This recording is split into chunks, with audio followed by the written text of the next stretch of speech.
I need a key. I need a key.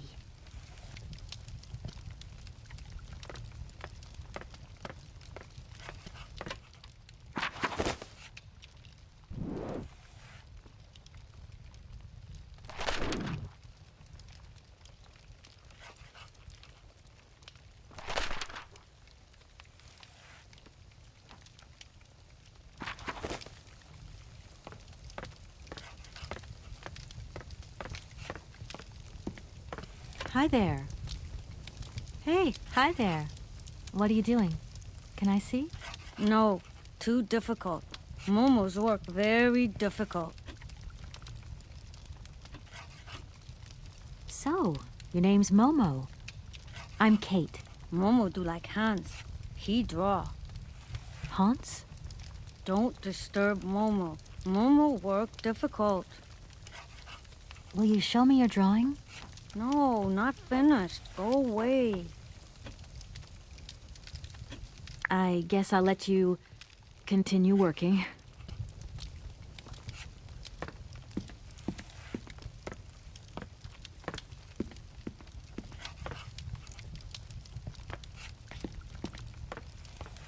I shouldn't leave my luggage here. I shouldn't leave my luggage here. I really don't have the strength to take this suitcase any further. I wonder who can help me.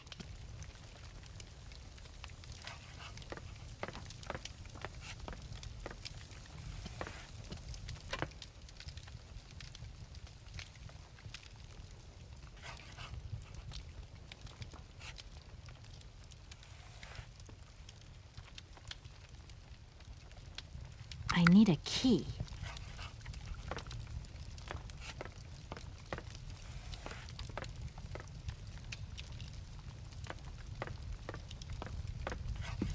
Hi there. Hey, what?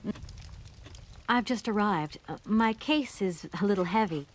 Can you help me take it up to the room? Momo's strong. Very strong. But no time. Momo very busy. I guess I'll let you continue working.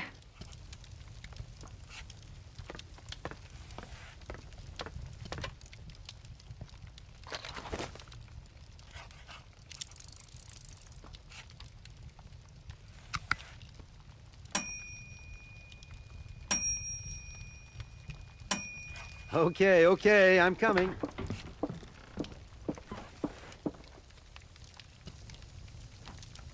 Hi there. Hello there, ma'am.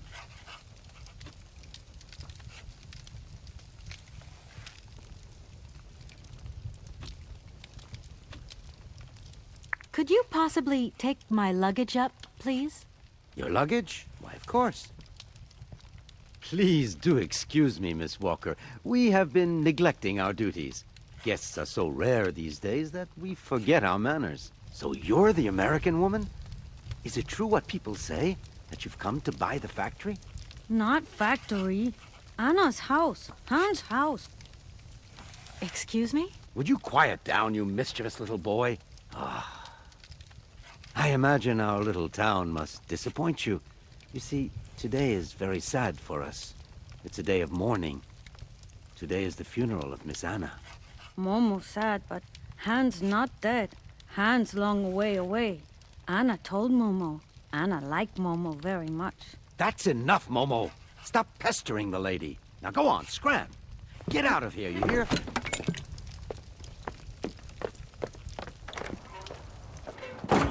What was I saying? Oh, yes, Miss Anna. Such a great loss for Valle-de-Laine, it really is. Because now that she's dead, the factory will close. But you're here to stop that happening, aren't you? Our future is in your hands, Miss Walker. What? Anna Vorarlberg is dead?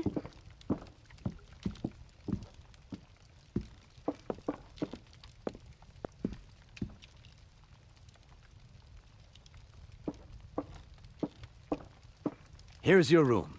I hope you like it, Miss Walker.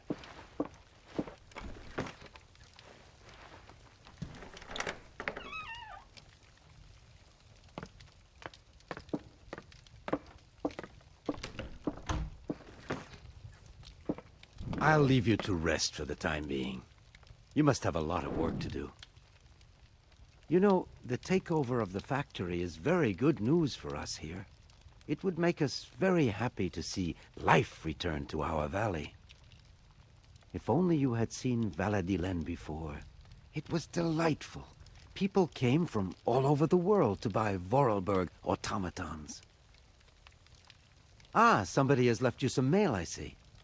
Remember, if you need anything at all, we're not far away, Miss Walker.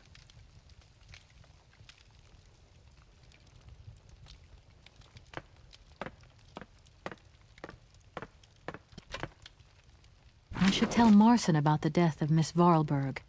I hope this isn't going to get too complicated. I can't see myself staying here too long.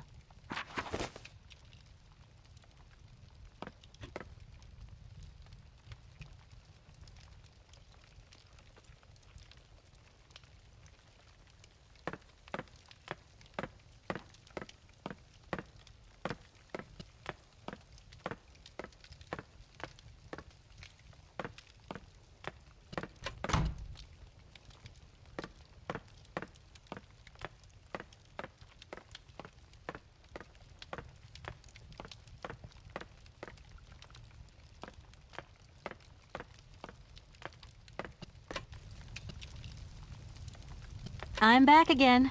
Miss Walker? I would like a room. My company should have made a reservation in the name of Walker. The company is Marson and Lormont Associates. The name is Kate Walker. Of course, Miss Walker. You are in room 6 on the next floor up. Thank you.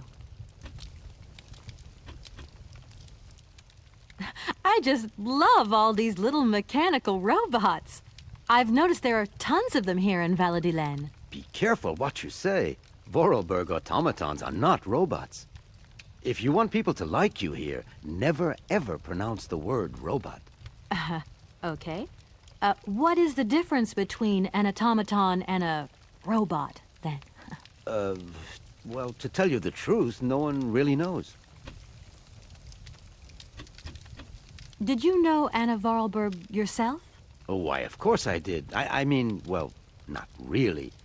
She was a very great lady. We loved her very much. May she rest in peace.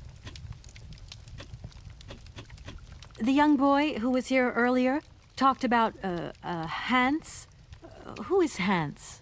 Momo was talking about Hans Vorarlberg, Anna's younger brother. But he died a long time ago. Nobody here even met him. Who is the boy who was drawing here earlier? Is he your son? Heaven forbid. No, not at all. He's not a bad boy, no. Momo is just a little simple, that's all. What is his connection with Anna Vorarlberg? Momo is what you'd call the village idiot, and Anna took him under her wing. He must have reminded her of her younger brother, no doubt. And birds of a feather stick together, don't they? You're implying that Anna Vorarlberg was a little bit slow as well? Heaven forbid. No, not at all. She was a real loner. She kept to herself, that's all. I'm gonna go look around Valadilen. See you later. As you like, miss.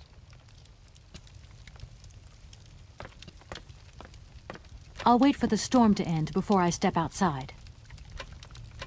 I'll wait for the storm to end before I step outside.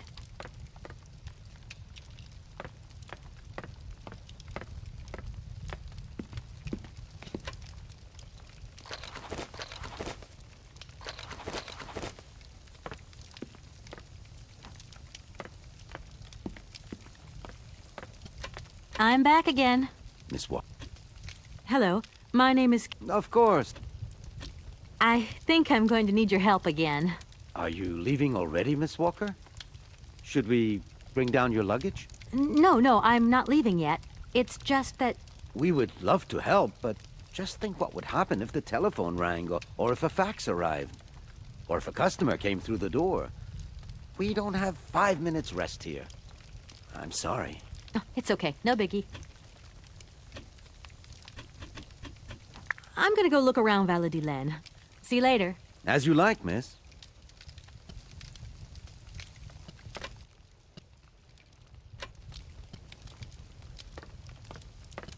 I'll wait for the storm to end before I step outside.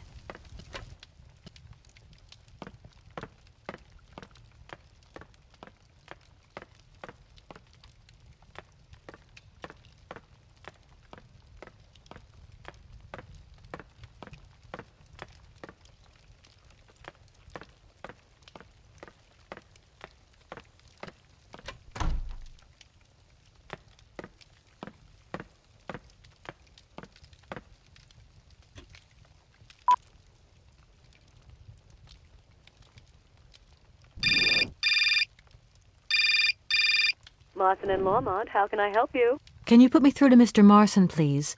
It's Kate Walker. Hold the line, please.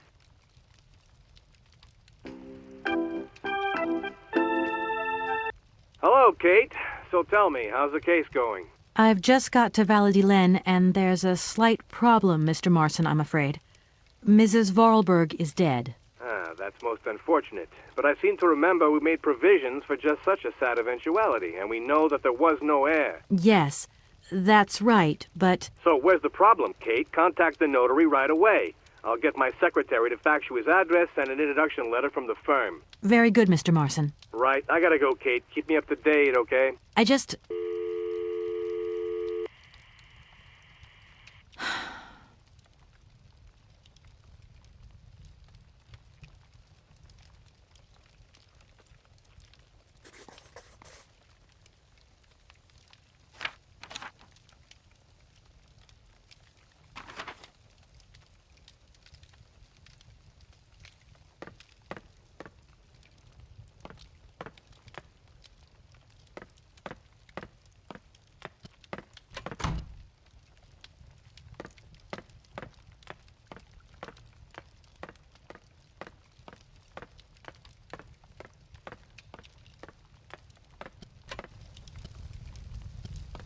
I'm back again.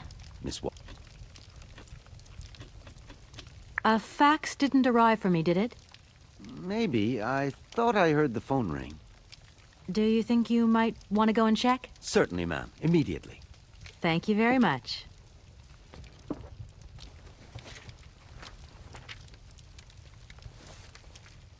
Thank you.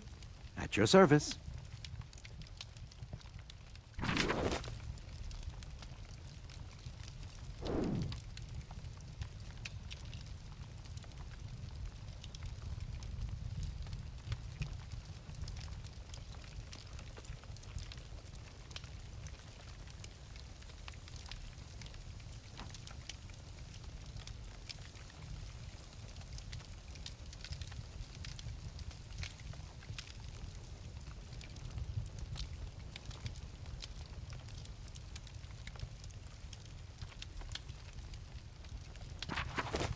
I'm back again. Miss... I'm gonna go look around Valladolid. See you later. As you like, miss.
Good morning. Are you open?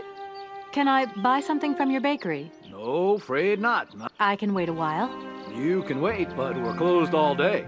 Day of mourning. I'm sorry. Don't worry about it.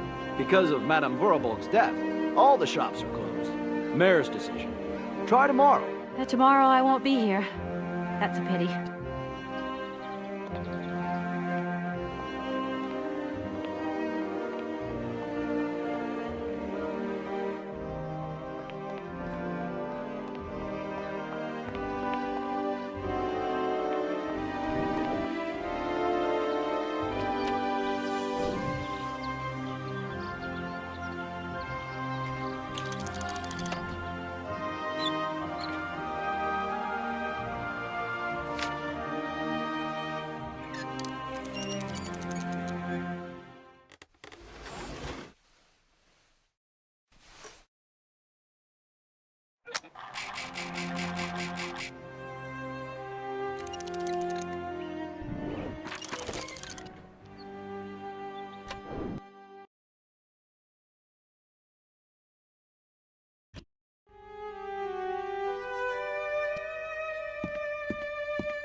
Hello, sir.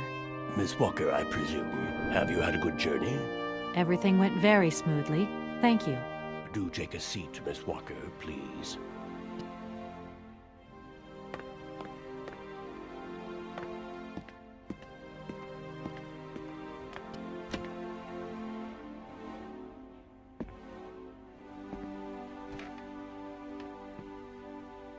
I imagine you are aware of the business that brings me here. Of course. I was waiting for you.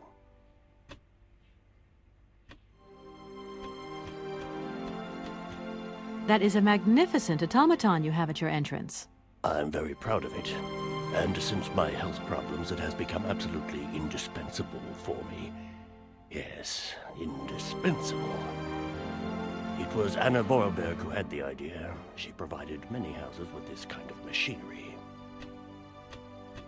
You don't find it suspicious that Madame Vorarlberg left us so suddenly? I would have loved to have met her. Her death took us by surprise. She still seemed to have so much life left in her. Anna Vorarlberg was not only one of my most faithful clients, she was also a very dear friend.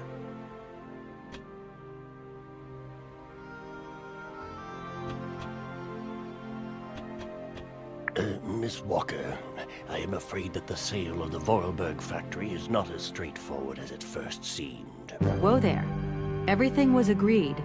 We'd obtained Anna Vorarlberg's consent, and her death does absolutely nothing to invalidate that. Now, I have to be back in New York the day after tomorrow, Metro Alphoter. My client and I are impatient to seal this deal. I understand, only too well, Miss Walker. There is an heir, Miss Walker. Excuse me? An heir? But Madame Vorarlberg never married, as far as I know. And in my last conversation with her, she absolutely never mentioned this detail. Miss Walker, believe me, I was more surprised than you are. Anna Vorarlberg sent me a letter 2 days before she died. Understand, Miss Walker, that had I known about this earlier, I would have informed you. I shall read you the document in my possession. I am so very old. It seems that today life is slipping away from me more quickly than I imagined, and I fear that I will not be of this world to sign the takeover contract for my dear factory. So, I must make this confession to you now. My brother, Hans, is still alive. It would not surprise me if you find this difficult to believe, but it is indeed the truth. You must remember his death, his funeral, too. Even though you were very young at the time, it was but a sordid charade dreamt up by our father. To him, the very idea that his only son should wish to leave Valadilene and abandon the family business was unbearable. When Hans left, he preferred to think him dead and make everybody else believe this too. He obliged me to bear this terrible secret as well. I repeat that Hans is still alive, so when I die, it is he who becomes the sole and rightful heir of our factory. Okay, I see. If Hans Vorarlberg is not dead after all, then I just have to sign the contracts with him. I suppose you've already contacted him? Where can I reach him? The second half of the letter informs us that Hans Vorarlberg is somewhere in Syberia. I will leave the document in your hands to read at your leisure.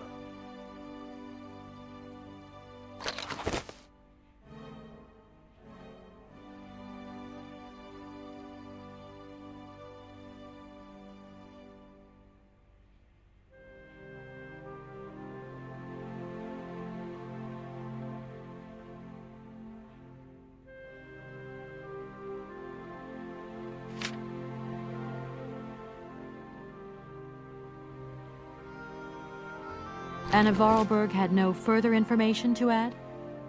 Unfortunately not, Miss Walker. I have told you as much as I know. The situation in legal terms is now clear. If you want to conclude this sale, you have to find Hans Vorarlberg. Apparently, there is a body lying in the town cemetery. There also seems to be some ghost wandering around Syberia. It seems you have your work cut out for you. Believe me, Miss Walker, when I say that I am most sorry for this regrettable setback. Most sorry. Great. What now, then? Perhaps you will find out more in the Vorarlberg factory archives. You will find the key in the waiting room. My role in this affair finishes here with the reading of this letter. And now, if you'll excuse me, I must rest. You see, my health is not excellent at the moment, and my doctor forbids me from working for too long. I will not detain you for any longer, Miss Walker. Do not forget to close the door as you go out.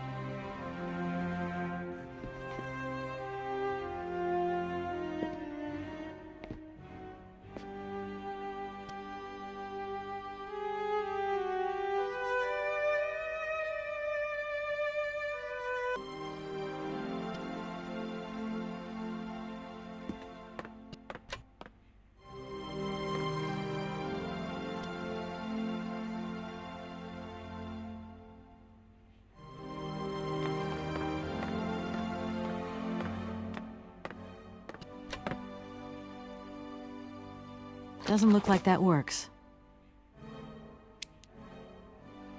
Doesn't look like that works. Doesn't look like that works.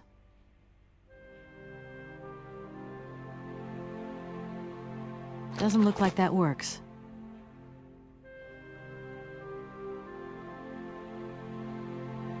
Doesn't look like that works. Doesn't look like that works.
Hello?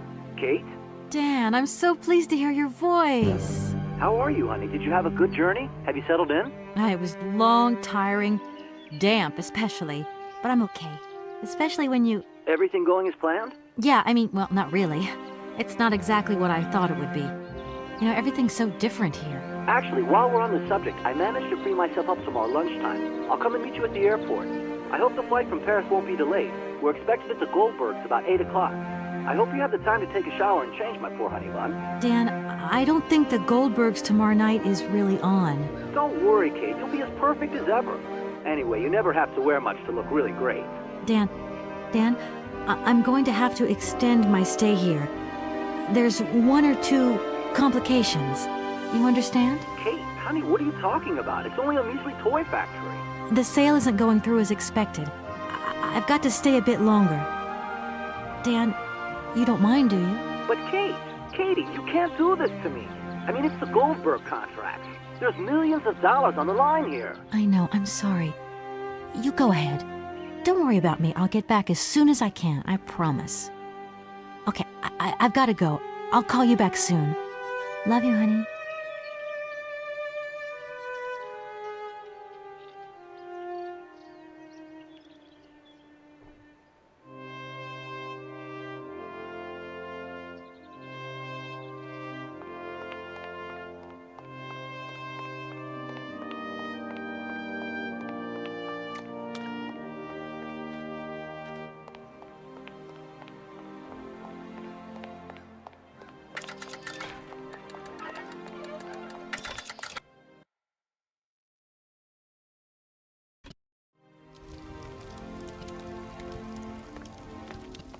I'm back again. Miss Walk.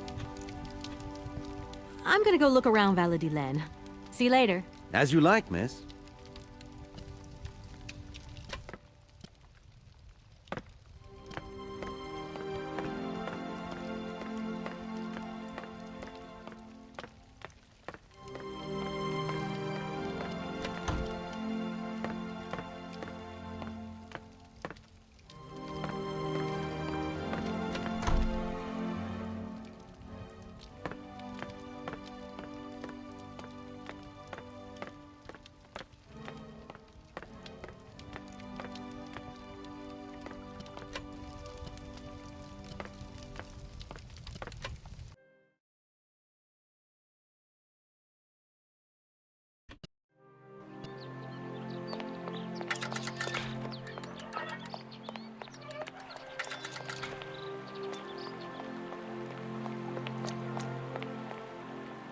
Good morning. Good morning. What a pleasure to meet such a lovely young lady honoring our aging streets. Please sit yourself down next to me so we can enjoy the air together. It would be a pleasure, but I'm afraid I don't have the time. Some other time, maybe. I hope so, miss. I remember when these streets were full of vibrant life. In those days, there was a charming encounter to be had round every corner. Our good little town of Valadilene is not what it used to be. It looks like things have changed a bit around here. Our children have all left the valley. They need to earn a living, don't they? Can't really blame them. You have to move with the times, don't you? And it's not at the Vorarlberg factory that they'll find jobs. Being excluded from the world is not an easy burden to bear, believe you me, miss. But it's such a pretty little village. I can tell you're not from these parts. I hope you enjoy the pleasures that we still have to offer. Good day to you.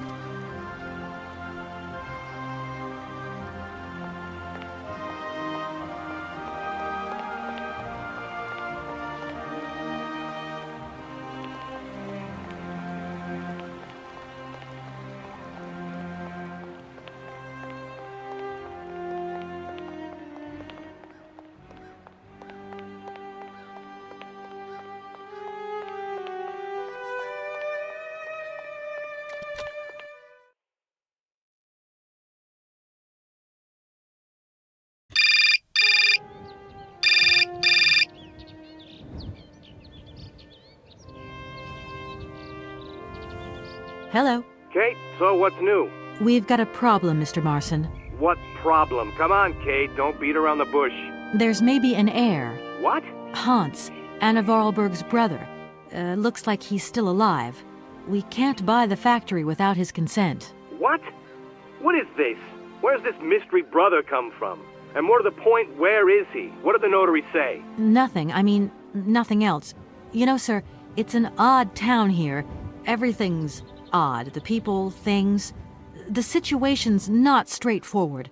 I have a small bit of research to do. Listen to me, Kate. Universal Toys is one of our biggest clients, and I don't care how weird that town is. All that matters is that you do not set foot back in New York before you've tied up the deal. Get the picture. Yes, Mr. Morrison. You can count on me. Darn it!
Doesn't look like that works. Doesn't look like that works. I can't open it. I can't open it.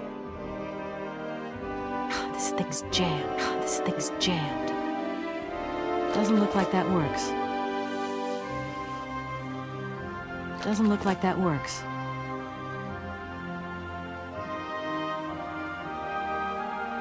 Doesn't look like that works.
Invoices, invoices, more invoices. I never knew the factory was in such a bad way financially. These last 2 years must have been very hard for Anna Vorarlberg.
Doesn't look like that works. Doesn't look like that works.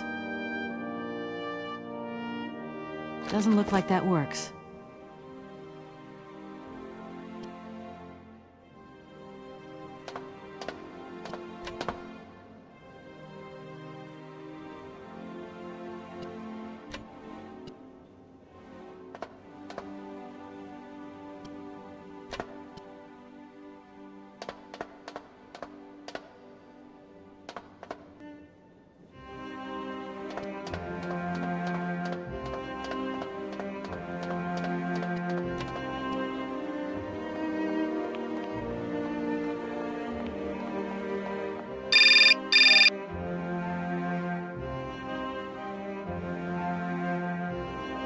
Yes, hello? Kate, what happened to you, my poor munchkin? I've been trying to contact you for hours. I'm in Europe, Ma. Job thing. What? Europe? My God. Oh, I've got such happy memories of Europe. Some of them even involve your father, but that's enough of that. Tell me, where are you? Paris? London? Venice? Valladolid. Yeah, I know. It's a bit out in the boonies. What in the world are you doing out there? You know, business. I've got to see through the takeover of some old family business that's got a few debts. It's a really charming place, but there's 1 or 2 weird things going on here. I can't go into it now. Oh, well, that's right. Your old mother's too dumb to understand it. You really do take after your father sometimes. Mother. Kate, you'll never guess who I saw yesterday? Ma, I haven't got a lot of time, you know. Frank! Ma, please. I've got to go. Frank Malkovich, the Russian opera singer. Well, maybe you don't remember him. He was quite a star in his day. Listen, Ma, I really don't have the time. I'll call you back. He is as charming as he always was. We spent the... Mom, I really have to go. I'll call you back. I promise. Lots of love. Kate!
Oh, many thanks indeed. I am most embarrassed for you to see me like this. I lack a certain completion. You see, nobody here found the time to polish off the finishing touches. Honestly, these days, we really have lost the art of good workmanship. Yeah, maybe. With whom do I have the honor of speaking? Could you please state your identity, articulating clearly? My name is Kate. Kate Walker. Allow me to introduce myself. I am Model XZ2000. My common name is Oscar. I represent the technological zenith of this factory's production. I have been designed to drive a locomotive. A touch messy, but an essential task.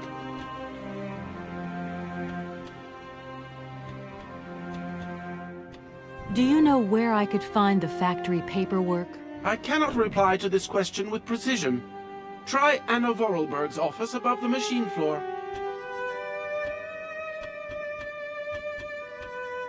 Can I be of use to you? Why, you certainly can. I absolutely must have my feet. My hands are Model XZ2003. My feet are Model XZ2005_B. Be careful. The Model XZ2005_A has evidenced some rather embarrassing performance failures. Like bugs? Automatons do not have bugs, Kate Walker. They simply display functional idiosyncrasies. I'm sorry, I didn't know. What do I have to do to get you a pair of feet? Use the assembly line to construct them. You will need a production punch card, on which is recorded my body design data. Here is my own punch card. Okay, I'll give it a go. Thank you, Kate Walker. Does the name Hans Vorarlberg mean something to you?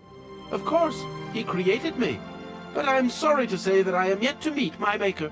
Have you any idea where he might be right now? No, Kate Walker, but I am sure I would experience great metaphysical satisfaction in his presence.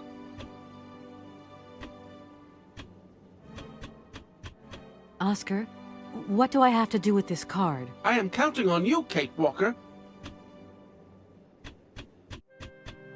As bizarre as it may seem, I have the impression you are the only person who can help me. I very much doubt it, Kate Walker. Why do you say that? What good am I without appendices, I ask you? You said you were a train engineer? What train would that be? But, Kate Walker, you have not seen the magnificent train waiting at the station? And where is that train going, Mr. Oscar? The train is going far away. Very, very far away indeed. Are you taking any passengers?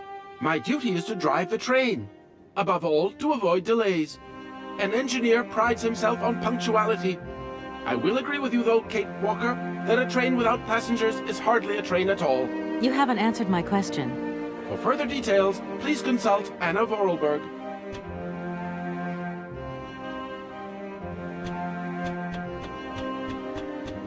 Oscar, I am delighted to have met you. See you again soon, I hope. Yes, Kate Walker.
Doesn't look like that works.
Here are your feet, Oscar. I hope they fit. Kate Walker, I see you managed to produce 2 XZ2005_B models.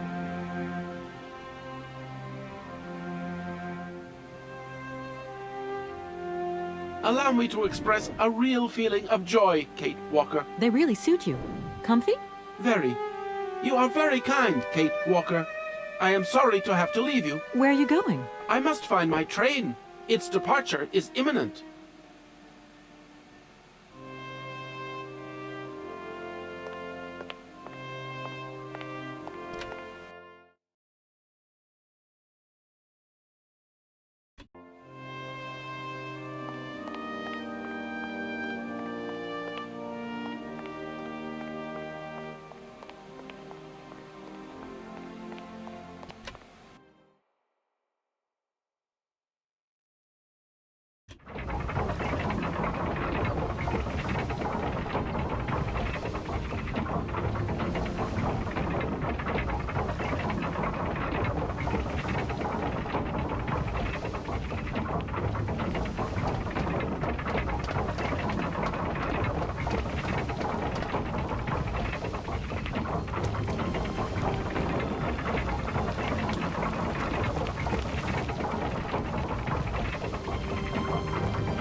is jammed.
you're there. Please, Hans, we've got to go. It's a secret. You've got to swear. Okay.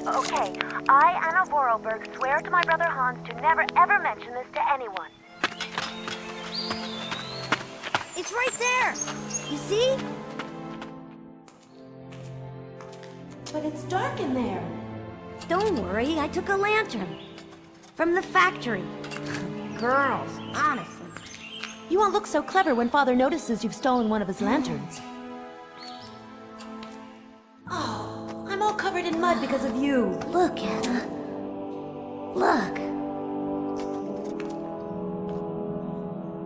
I've seen paintings like this in a library book. They're like... You swore, Anna. It's a secret between you and me. Hey, look. There's something else up there. Oh, come on. It's like a toy. I have to have it. Give me some light. But Hans, it's much too high. Do be careful, Hans.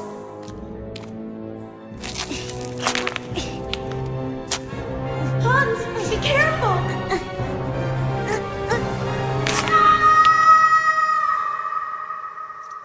For weeks, my brother lay in a coma, hanging between life and death. And then one morning he opened his eyes, but I knew he would never be the same again. We never did return to the cave, and to this day, I have never ever betrayed our secret.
Hey there, Oscar. My functions do not permit me familiarity, Kate Walker. Even if you are my first and only passenger. Me? Your passenger? Yes, you, Kate Walker. Is it not for that reason you completed my production process? If you say so. I have decided to come along for the ride, Oscar. Ready when you are. Your ticket, please? My ticket? What are you talking about? The rules clearly state, Kate Walker, every passenger of this train must possess a ticket. Okay. And where do I get hold of a ticket? Only the ticket vendor may issue tickets. You are in luck. The ticket office must be open now. You should go there immediately.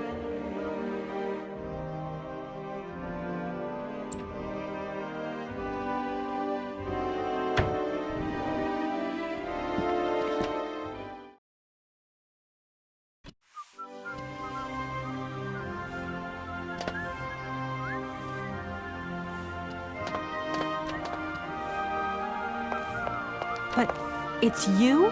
What can I do for you, madam? But Oscar, it's me, Kate Walker. Correct. Your name is indeed Kate Walker. What can I do for you, Kate Walker?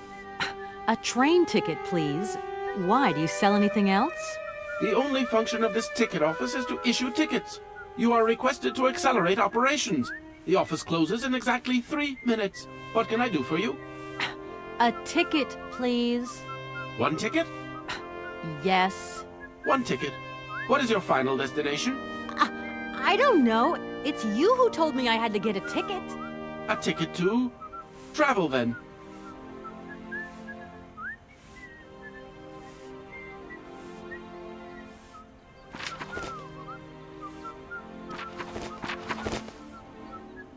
There you are. Do not lose it. This office is not entitled to produce duplicates. This advice also applies to the accompanying documentation. What's that? The authorization for the release of the train.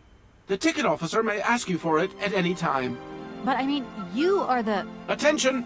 The exact moment has arrived to close this office.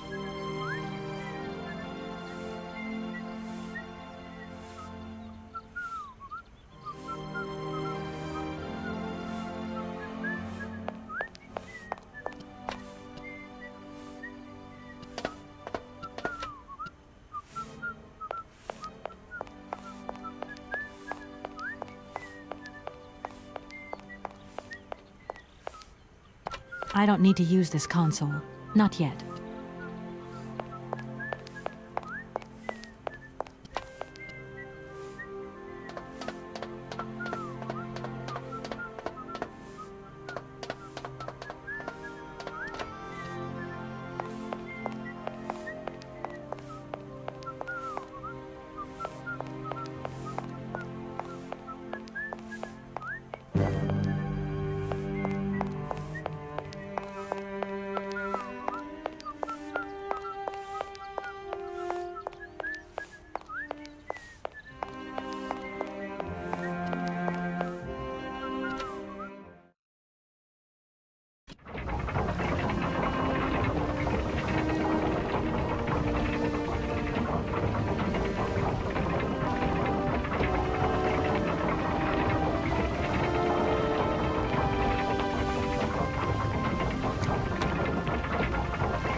Mammoth. You draw mammoths for Momo? Ah, Momo, it's you. You scared me.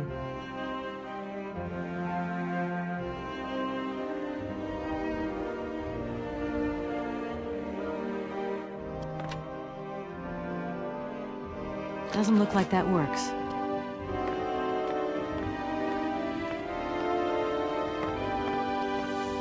What are you doing in here? Momo want Mama's picture, like Hans' picture. Sorry, I haven't got a picture of a mammoth with me. Take paper and pencil and draw Mammoth for Momo.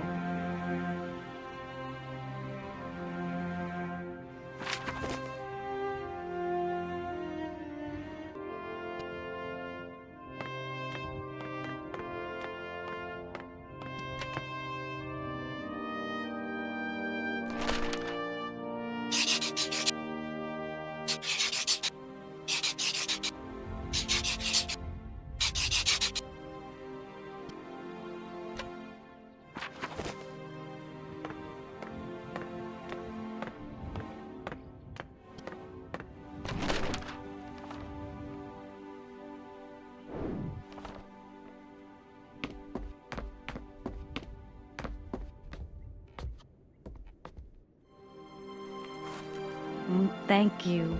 Momo happy. Now follow Momo. Momo show his secret to Kate.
There you are, Momo. This is some walk you've taken me on. I've got to say, though, it sure is mighty pretty. Momo come here often. Momo like make splash in water.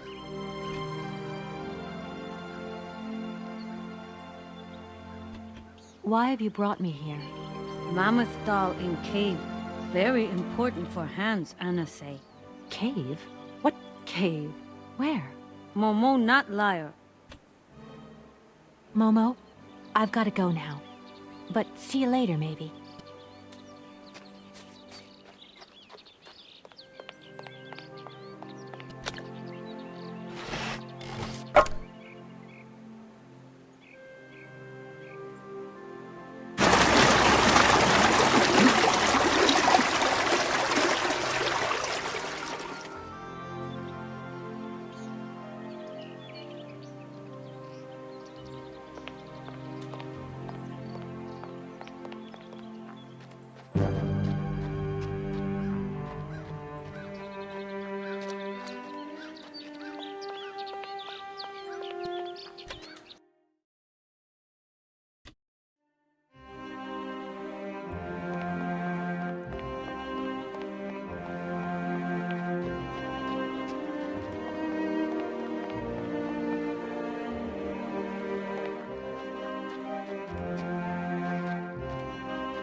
Hello? Kate?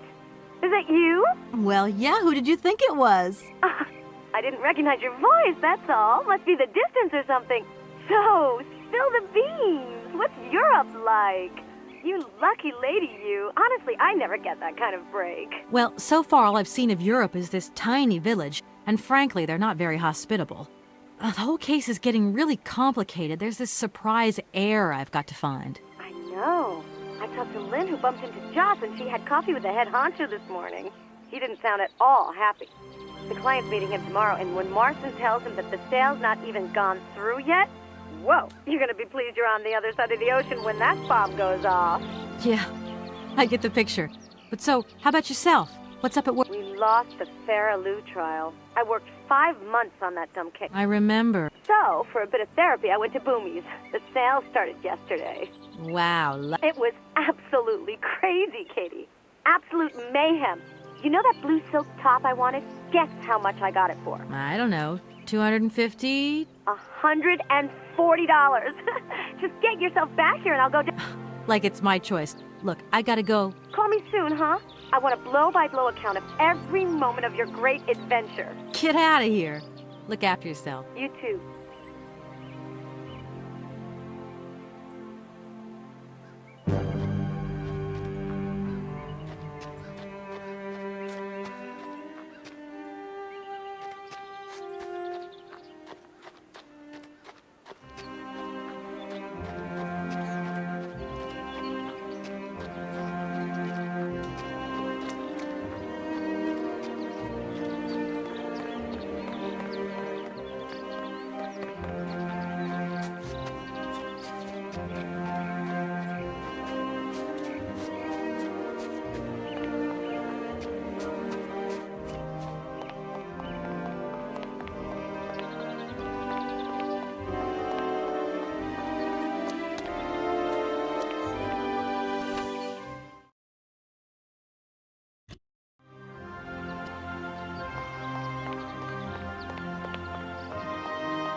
It's me again, Oscar.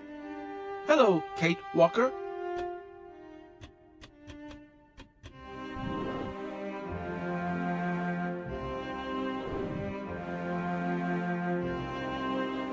Here. This is your stupid train release ratification, Oscar. Thank you, Kate Walker. That is perfect.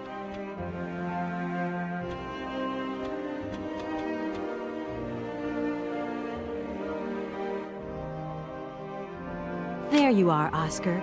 Does this mean we can leave now? I cannot accept this ticket for the moment, Kate Walker. Keep it. I don't understand why we can't leave. I'd hate to think it's me that's delaying the train like this. I do not wish to appear impolite, Kate Walker, but I am afraid that not all departure conditions have been fulfilled. If that's a joke, Oscar, it's not very funny. I really need to find Hans Vorarlberg as quickly as possible. I have strict instructions to obey. There are 3 spaces in the luggage compartment that are designed to accommodate 2 very important objects. The train can only depart when they are in place. Please excuse me now. I must return to my departure preparations. Oh, I wouldn't want to break any rules. Don't think for one... I also...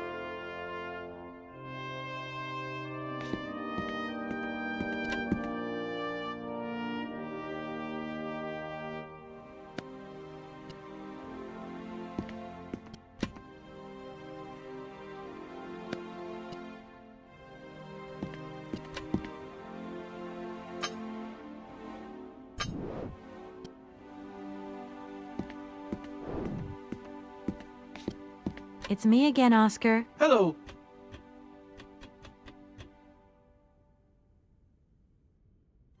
There you are, Oscar. I cannot accept this ticket for the moment, Kate. I don't understand why you're still refusing to take this ticket. Everything is in order, and an engineer prides himself on punctuality. Yes, Oscar, I remember. But what now? But what's up, Oscar? Why haven't you returned to your engine room? If I may be so bold as to express a personal opinion on this matter, Kate Walker? I'm all ears, Oscar. I fear we have omitted to wind up the locomotive springs. Is that all? Then let's do it, for Christ's sake. I'm afraid I have no notion of how to implement this function, Kate Walker. It would seem that the makeshift completion of my production process is responsible for a lack of instruction on this matter. Okay, right. I'll see to that myself then. I mean, a wind-up train can't be that complicated. You wait there. I won't be long. Thank you, Kate Walker. Don't think for one moment. I also have...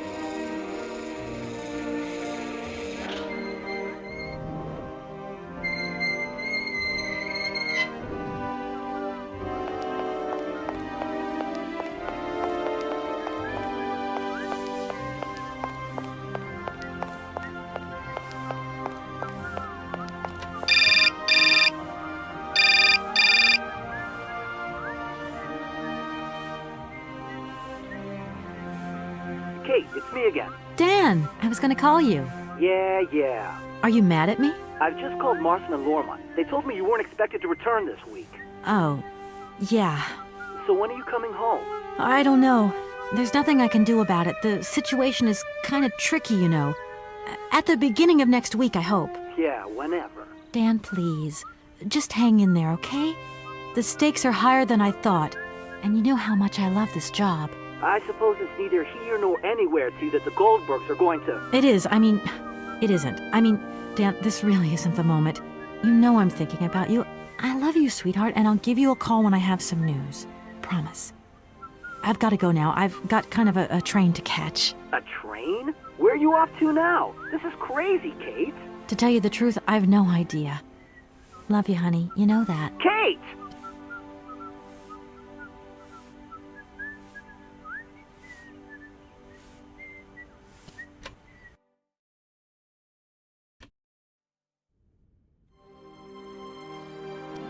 It's me again, Oscar. Hello, Kate Walker.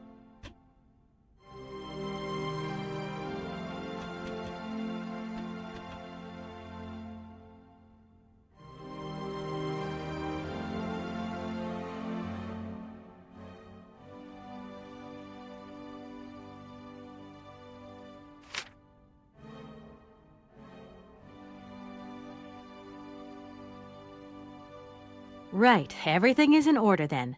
The train is finally ready to leave. I am most terribly embarrassed. Such ignorance on my part is inadmissible. I hope you still have confidence in my abilities, Kate Walker. Please return to your seat and we can leave. Finally.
Where are we, Oscar?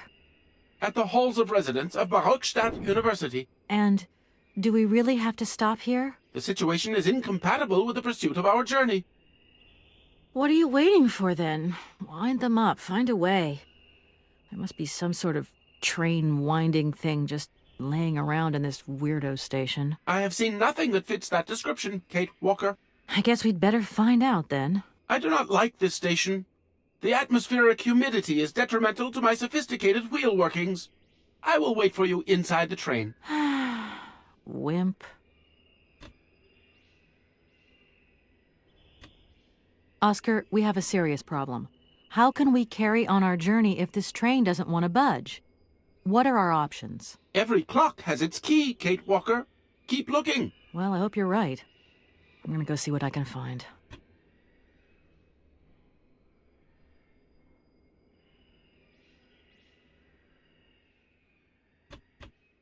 Oscar, there's no way you could help me find a way to wind the train back up again? Rust awaits my every movement if I leave this train, Kate Walker. And what would you do with a rusty engine driver? Not a lot, I suppose. Oscar, see you later, alligator. In a while, Kate Walker.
Hello.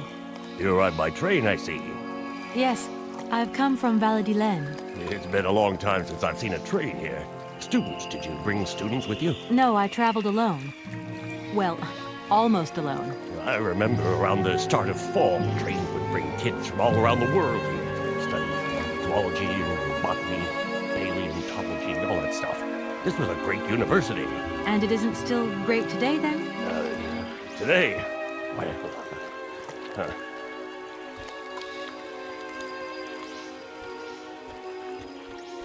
All these birds in a station. It's amazing. This is no ordinary station, miss. Oh, no. These birds are part of the prestigious University of Barockstadt Ornithological Collection. Over the years, this aviary has housed some of the most fantastic species from all over the world. And I am not exactly your typical station master either. This whole world is my responsibility, and that is no easy task. I can well believe you. And you know what's the hardest? The hardest thing is to keep interspecial harmony. And one day some explorer introduced a couple of cuckoos from the Amazon. Whoa! It wasn't a good idea? A nightmare. You know, cuckoos lay their eggs in the nests of other species, right? Now, what's more, they also push the host's eggs out of the nest so that they receive all the mother's attention, right? Accursed cuckoos. Nightmare. I see what you mean. That's one tricky bird. And there was nothing you could do to stop it? The faculty declared the bird a protected species. If it wasn't for our mechanical eagle, we were sitting on a major ornithological catastrophe. You have an automaton here? A wonder of technology. It's an eagle that's mounted on rails in the air. It passes through and it swoops down to collect parasite eggs. But heck, the dang eagle's been out of order for several years. Impossible to collect the eggs myself. Why not? I can't climb up the gangway. I fell off it several months back, and I still have a pain in my spine. Not to mention the vertigo I've been getting. I only have to look up in the air. Whoa. You poor soul. That must be very hard.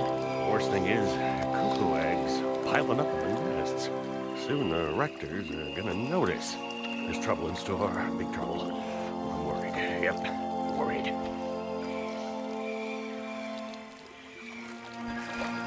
You don't know where I might find equipment to wind up my train springs, do you? Not in this station, that's for sure. And I would know. You might want to try near the wall. So, thinking of staying for long, miss? No. I mean, I don't know, actually. 1 or 2 days tops. You see, I've got to wind my train back up so that I can continue my journey. It's just, if you stay here too long, I might get in trouble. The train should stop, then leave again. That's the rule. Besides, your machine's disturbing the birds. Maybe you could take me up to this wall? If there were 2 of us, we could find what I need to wind up my train even quicker. Miss, forgive me, I gotta stick by the rules. You know, I have to man the station. I don't want to get into trouble with my superiors at the university. You understand?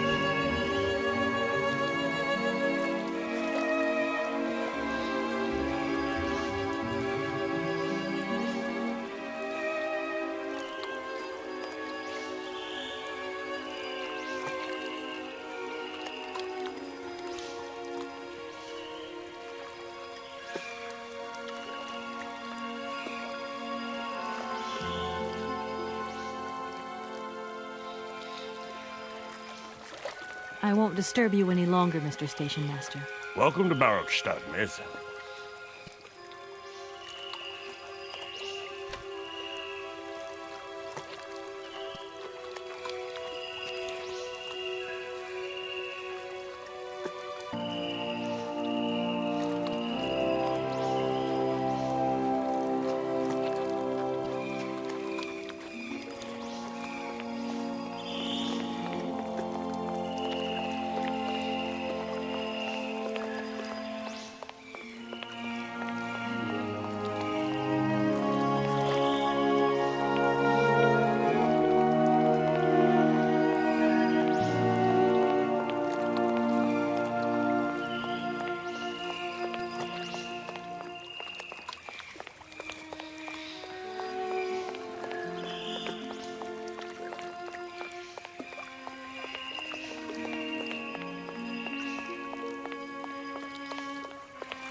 thing looks like the winding machine I used in the Valladolid station.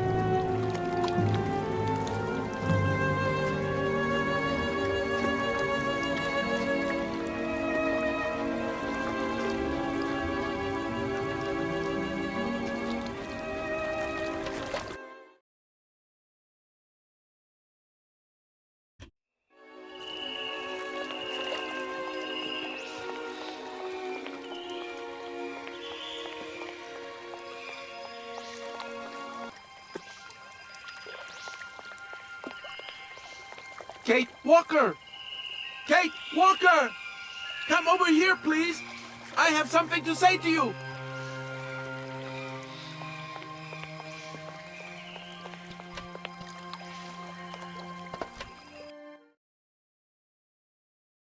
Yes, Oscar, what is it? A message has arrived for you. A message? You have been summoned to see the rectors. They are the highest authority at the university. They want to talk to you. Talk to me? Yes, to the person responsible for the train. So, I'm in charge now, sure, okay. But why would these gentlemen want to see me at all? They do not say why, just that it's very important.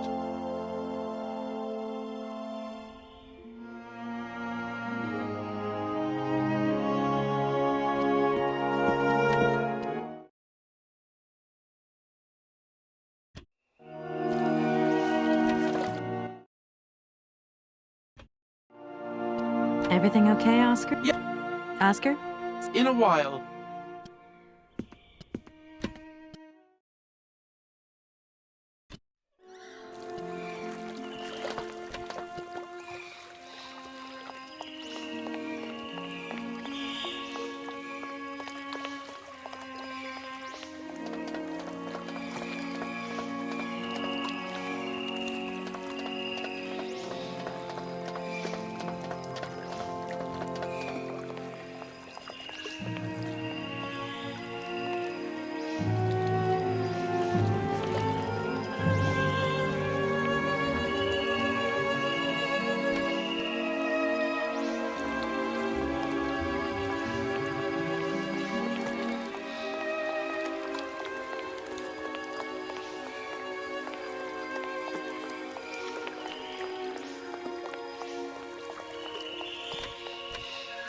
Hey there! On the boat! Guten Tag, schöne Mademoiselle! My husband say, hello, young lady. You want to talk to us? I have a little problem with my train. It's kind of broken. I've absolutely got to get it out of the station. Do you think you could tow it over to the wall with your barge? Lock closed. Barge blocked. But if the locks were open, would it be okay to tow my train then? Por qué no? More money for that work. Da, it's possible. My husband say we help you if you give money. Right. And how much do you want? Cinquante. He want $150. $150? I don't have that much. No money, no barge. Let me offer you $75. Nay, $125. Out of the question. $100 and not a dime more. Correct. You have barge for $100. Great. Now, don't move. I'll be back as quick as possible with the money.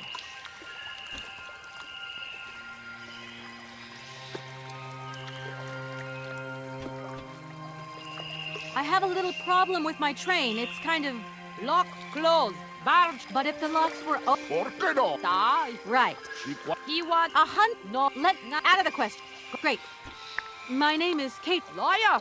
Good job. Can we... I'll leave you to it. Das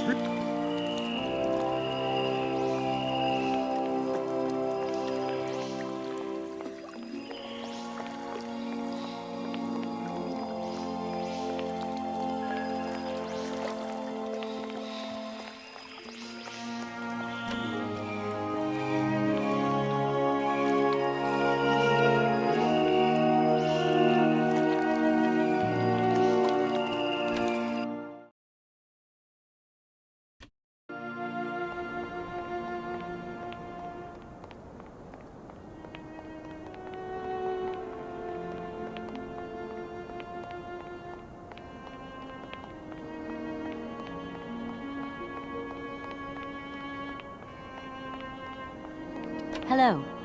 Just who do you think you are? Hey, Spunky. I'd like that in a lady. Okay, I'm hooked. Come on, Zol. I'll let you buy me that coffee. I don't remember ever asking. Hey, don't play hard to get. I know you like it big time. Listen, kid. Go back home and play with your toy cars and forget you ever saw me.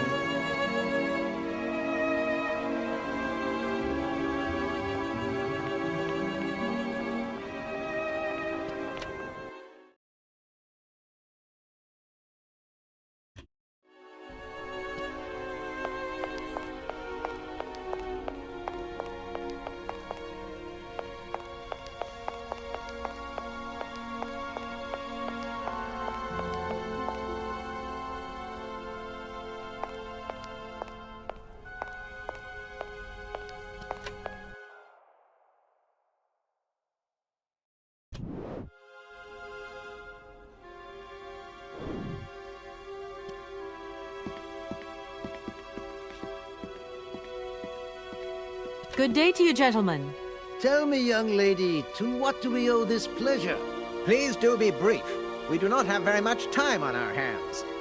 As rectors of this university, we have serious matters to attend to and our time is precious. I have heard you wish to meet the owner of the train that is currently in your station. May I know the reason for your summons? We are surprised that your train has not yet left, miss. The situation is most regrettable. The rules do clearly state that trains are meant to come and go and not remain stationary at a platform. Trains should first stop, then subsequently leave. That is the rule. We agree then, dear colleagues, that what we're dealing with is deviant behavior. This matter really is cause for concern. It's a clockwork train, you see? So it needs winding up again. Unfortunately, there is no equipment in the station to do this. A clockwork train? That's strange. How very quaint. You mean it's some sort of mechanical toy? You are causing a hindrance to us, miss. I am very hopeful that I will find what I need along the wall. The wall? Miss, that really is not a suitable place for you to go. Especially for a young lady. You see, miss, we freely admit that every day we praise the existence of that particular edifice. We owe the integrity of our dear university and the fine education it provides to the wall. It protects us from harm and invasion from the unknown. May God protect us from what is beyond those ramparts, miss. Please believe me. I don't have any choice. I must continue my journey. Such a decision is a correct one since it's in line with regulations. Thus, your train will indeed be able to leave. And consequently cease to obstruct our station. I have heard you wish to meet the owner of the train that is currently in your station. May I know the reason for your summons? We are surprised that your train has not yet left, miss. The situation is most regrettable. The rules do clearly state that trains are meant to come and go and not remain stationary at a platform. Trains should first stop, then subsequently leave. That is the rule.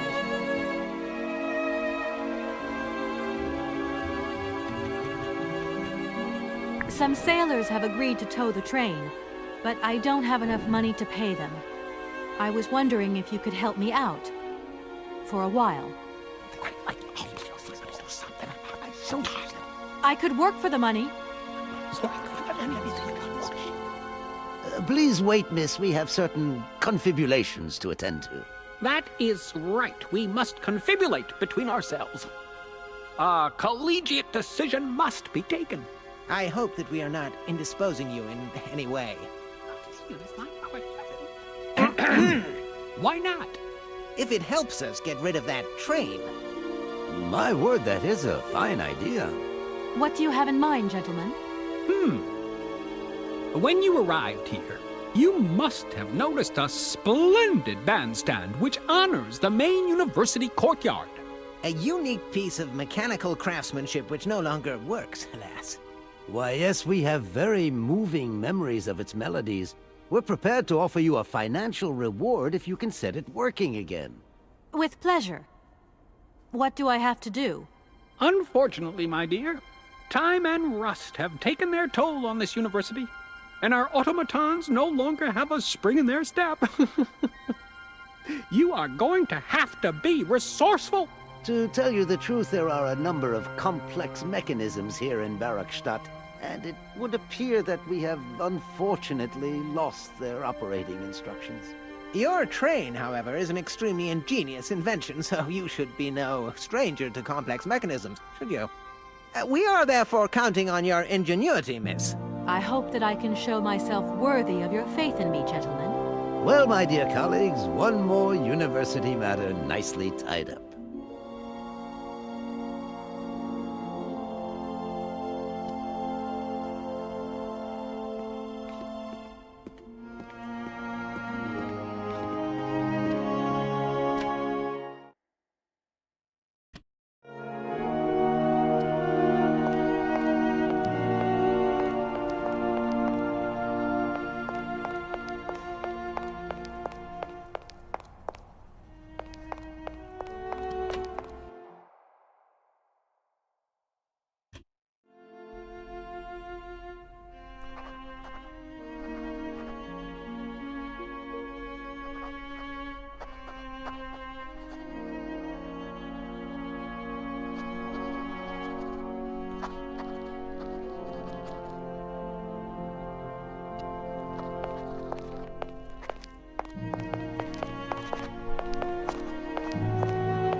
Hello? So, you got him then, this air? Ah, it's you, Mr. Marson. Good day, and how are you, sir? I'll feel a whole lot better when this whole business is over and the sales contract is signed. Where the hell are you?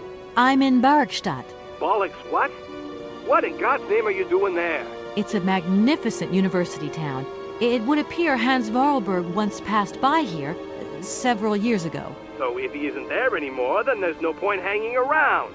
I hear what you're saying, sir, but I have good reason to believe that Hans Vorarlberg is still alive. For the time being, I'm trying to gather extra information from people who have known him. What's your next destination? I'm not exactly sure yet. Doesn't sound like you know too much, Kate. I just need a bit of time, Mr. Morrison. Yeah, well, time is what you ain't got. Keep me posted.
I'm sorry to disturb you.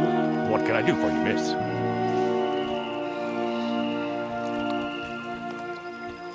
Where might I find some forest Sauvignon plants, please? No place round here, that's for sure. I don't know what you're talking about. That stuff's from the Amazon. You know, for someone who knows nothing about the plant, you seem pretty well informed about which mysterious faraway country it comes from. Oh, well, Amazon, Peru, Papua New Guinea, it's all the same to me. Gotta go. Gotta work. Wait, don't go. You know what? I don't think he was being totally straight with me.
Excuse me, Station Master, but I need you again. Can't you see I am very, very busy? No. Well, I am. Very busy indeed. But, okay, I think I can give you a minute of my time.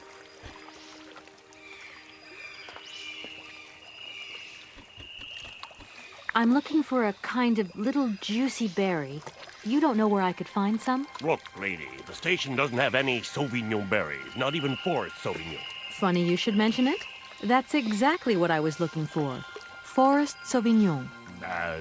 Sauvignon, raspberries, red currants, they're all the same to me. And we don't grow none of them here. But you see, I have just read a very interesting book which says that the rare Sauvignon berry is actually cultivated here in the famous Barkstadt University aviary itself. Well, if it's in a book, then don't believe everything you read, miss. I don't know why, but I don't think you're telling me the truth. What do you mean? I don't know. How should I know where to find your stupid grape? Go ask your professor, what's his name, Pons, the paleontologist. But you're the master of this station, so you should know better than anyone. Nobody tells me anything. I don't know. Go see the old guy with the fossils.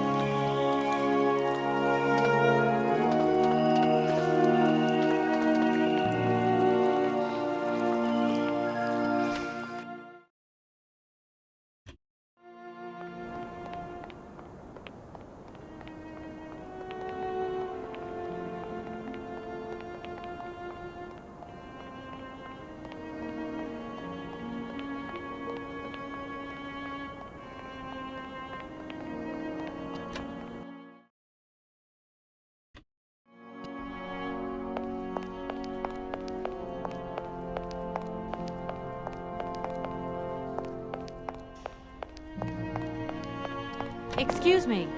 Sir, please, just a moment. Yes, what is it? I'm not deaf, you know. I am sorry to disturb you in your work, sir, but... This young Mammothus primigenius is barely 40,000 years old. Fantastic, wouldn't you say, miss? Yes. Probably. What do you mean, probably? I don't know. You don't know? Oh, you don't know, I see. What can I do for you, my dear child?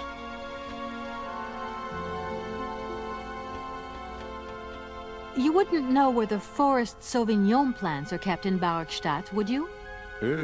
Why do you think there are Sauvignon plants here? I read about it in a book at the library. Try going to see the station master. If such a shrub exists, he will have a better idea than anyone. It's actually he who sent me to you. I thought it a little strange, but he definitely said ask the paleontologist. You're the only one here, aren't you? Yes indeed. What a strange way to behave. Well, I think he must have made a mistake, that's all. Nobody tells me anything here, and maybe you should ask the rectors. After all, they are in charge of the university. All right, thanks. To tell you the truth, I'm looking for Mr. Hans Vorarlberg. He's the sole heir of a very unusual factory. My company is in charge of negotiations for the takeover of this factory. At last word, he was living in Syberia. So, as soon as my train is ready, I'll be continuing my journey eastwards. Syberia. Ah, Syberia. But what was it you said again? Said what? You mentioned a name. The person you are looking for. Vorarlberg. Hans Vorarlberg. Do you know him? Hans Vorarlberg. How could I forget him? Such an extraordinary fellow. So inventive. We shared a passion for mammoths, you know, and we bonded over this passion. Without it, I confess, I would have had little to do with an odd, ageless retard like Hans. At the time, we were both students. Well, sort of. Put it this way. Hans had special permission to attend paleontology lectures. Since he didn't really have the necessary qualifications, in exchange, Hans did a few odd jobs around the university. Your Hans Vorarlberg sounds uncannily like the one I'm looking for. I'm not sure, my dear. Hans was above all questions of money and business. Just to imagine him running a factory, perish the thought. Can you tell me a little bit more about him? He was always a mystery to me. He never said very much, never quite seemed to grasp what you said to him. He expressed himself instead through his incredible mechanical contraptions. His inventions, I admit, have been much appreciated by the university. A few times we really did talk. It was about his strange interest for mammoths and a doll. Some sort of doll that obsessed him. A doll, you say? Yes. He kept talking about it. One day he described it to me. A sort of children's toy. A miniature mammoth mounted by a mount. It appears he found it in a cave not far from his home. The event all sounds very dramatic. His account was slightly confused, but it awoke a great interest in me. What do you mean? To my knowledge, there was only one tribe who made figurines featuring a mount, and that tribe is the Yukols. They live in the farthest reaches of Siberia, and for them, the dolls constituted a sacred object, illustrating one of their central legends. How such a doll made the journey from the frozen Siberian north to a cave in the French Alps is a mystery to me. Even today, it is beyond my comprehension. Have you considered that Hans Vorarlberg was maybe making it up? You said yourself he didn't seem to have all his mental facilities intact. No, that's impossible. Hans couldn't invent a story like that. The doll is a sacred part of the Syberia legend. He described it to me in exact detail. Siberia itself is a chimera that paleontologists of the world are very fond of pursuing.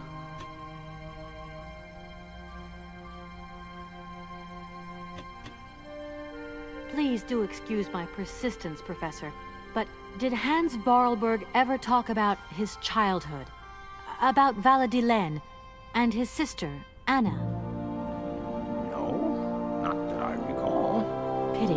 When I think of Hans, I'm always reminded of a mysterious mammoth doll he would talk about so often. A small effigy of a mammoth made of hide and mounted with its own miniature mouth. How come he was so lucky? Why have I not seen this? Professor, I have brought you something that should be of interest to you. Look. What have you got there, then? Let's see. An effigy of a mammoth. But this is Hans' doll, is it not? Yes, of course it is. How on earth did you... Oh my God. It's in my hands. It exists. It really exists. Please do excuse me. I'm deeply, deeply moved. You see? Your Hans and my Vorarlberg heir are one and the same. This is incredible. After all these years, how can I ever thank you, my dear? Oh, I must waste no time. I'm off to my laboratory. I must study this carefully. May I borrow your treasure a moment? Well, actually, Don't worry, miss. I will take the greatest care of it. But I need to study it. You see, it has such importance to me that this very afternoon I shall deliver an impromptu lecture to my students about this very object. If you are interested in Hans Vorarlberg, then it is essential that you attend. Do you think so?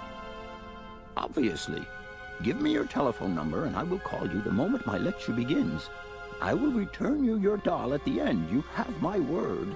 In that case, see you later.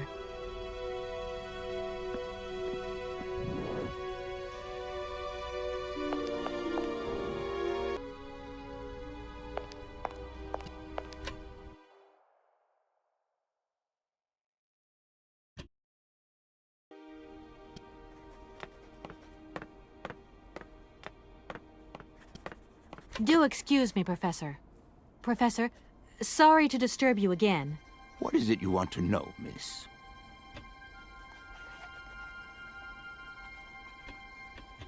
You wouldn't know where the forest Sauvignon plants are kept in Barkstadt, would you? Why do you think there are Sauvignon plants here? I read about it in a book at the library. Try going to see the station master. If such a shrub exists, he will have a better idea than anyone. It's actually he who sent me to you. I thought it a little strange, but he definitely said ask the paleontologist. You're the only one here, aren't you? Yes, indeed. What a strange way to behave. Well, I think he must have made a mistake, that's all. Nobody tells me anything here, and maybe you should ask the rectors. After all, they are in charge of the university. All right, thanks. I'll leave you in... Sorry?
Gentlemen, forgive me for disturbing you again, but I have a little problem. A little problem, a little problem. Everyone has little problems now, you know. They are kept to oneself, and they don't stop the world from turning. Nor trains from leaving stations. Are you sure there are no Amazon Sauvignon plants in Barockstadt? Because I have just interviewed the station master and the paleontologist, and what they said really didn't convince me that there wasn't any here. We are quite definite on this point. There are no Sauvignon plants growing in Barockstadt. You see, miss, the Amazon Forest Sauvignon is a rare shrub that requires very special conditions for growth. That's right.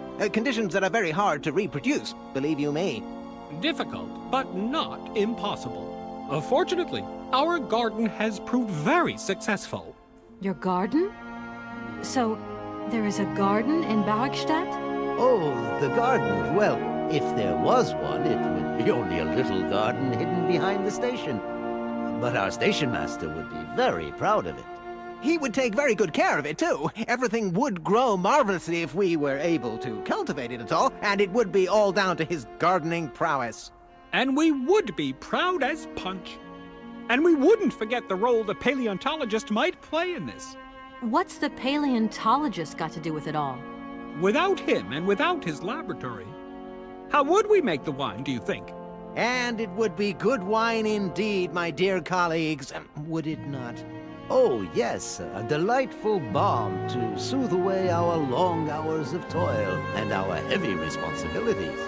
We would wait impatiently every year for the arrival of the year's produce. So, if I have understood you correctly, there are indeed Sauvignon plants in Barockstadt.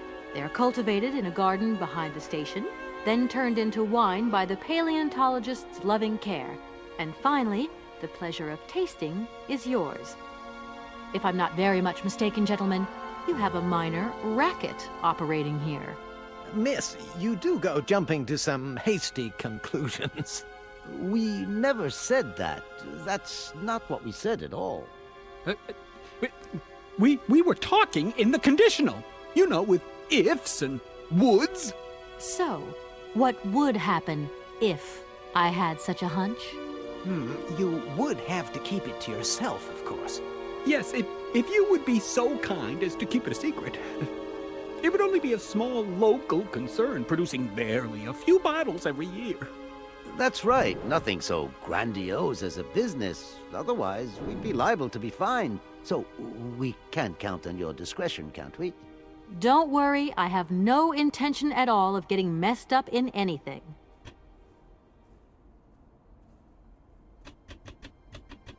Are you sure you want me to mend your bandstand? You don't have some other service I could perform for you that is less complicated? It appears to me that you are in no position to make demands, miss. So please, keep up with the good work and good luck. Don't think for a moment that our university is falling apart around our ears. We pay close attention to its maintenance in both the moral and the physical sense of the word. It is currently the only repair work that deserves payment on completion.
Excuse me, Station Master, but I need you again.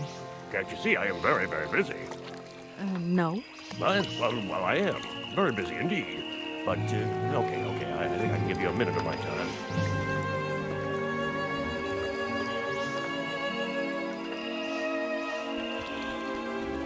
You have been playing with me, haven't you? You knew very well there were forest Sauvignon berries in the station garden. Not at all. I've never seen your Sauvignon thing. You don't have to lie to me. I know all about it. You and the rectors are in cahoots, and the professor's lab has been turned into a distillery.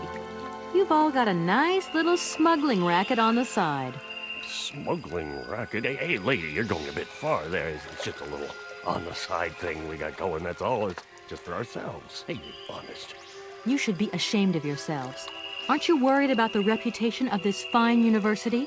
The authorities should be informed of this. But we haven't done anything wrong. It's not a crime. Can you open the gate to the garden, please? Sure. No problemo. Readily, miss.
There you are. Please feel free to visit the garden at your leisure. And there was just one thing.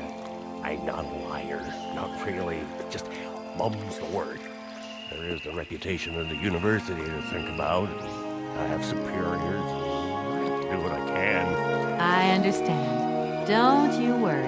Oh, thank you, miss.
Miss, please, excuse me. Ah, Mr. Station Master. Rest assured my train will no longer be cluttering up your station. You must be happy. Oh, yes, very happy, of course. There was just one thing I wanted to... Yes? You know, I want to apologize for our little misunderstanding. I brought you a bottle of wine. Markstadt Sauvignon. Very good year. Let me know what you think. I'm very touched. Thank you. Good luck on your journey, lady. Thank you.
I have some very sad news.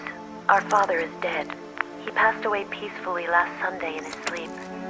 I feel so lonely now. Father had been but a shadow of himself since your departure. I had to take care of everything for him. Housework, factory paperwork, the workforce, clients, everything. And now, today, well, I really don't know who or what I'm fighting for. Times are so hard, and this terrible war is destroying everything. Nobody cares for our automatons anymore. I just think about you returning. And when you do return, I will have turned this factory into a palace worthy of your genius. Please take care of yourself. I love you so much, Anna.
Gentlemen, forgive me for disturbing you again, but I have a little problem.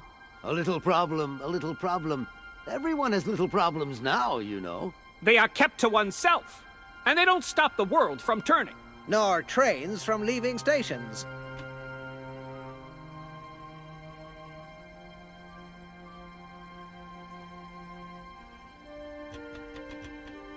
Gentlemen, I have managed to repair your university bandstand. The bandstand is playing again. This is marvelous news. We are really very grateful indeed. Yes, very grateful indeed. We will look back on your visit with much fondness in our hearts. And now let us in turn honor our word. How much is it you need, miss? $100, if it's not too much to ask. We agree to grant you the aforementioned sum, miss. You may now leave with your tray. And while we're on the subject, when will you be leaving? Yes, because now you should relocate your train as quickly as possible.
There you go. Here's your money. I've checked it. It's all there. Ah, thank you. Not difficult get dollar. See? You are a real businesswoman. I'm not the only one around here. We pleased to do deal with you. Now, you open lock or we no help you. Why didn't you manage to open them? After all, you don't have to be a genius. Ma vordat pensinos esto, di kleine madam. No se sei mar alles non comprendo, en allora kaput, en andere bordel. Zirs war moi. On boom telefonieren, kaput. My husband say instructions complicated. No understand manual. My husband angry. Very angry. Oh, now telephone broke. Kaput. Now that is annoying. What are you gonna do next? We wait repairman. Well, I don't have the time to wait. I'll have to go have a look. There must be some way of releasing the opening mechanism. Take key. Sailor always need key for lock. Okay, thanks.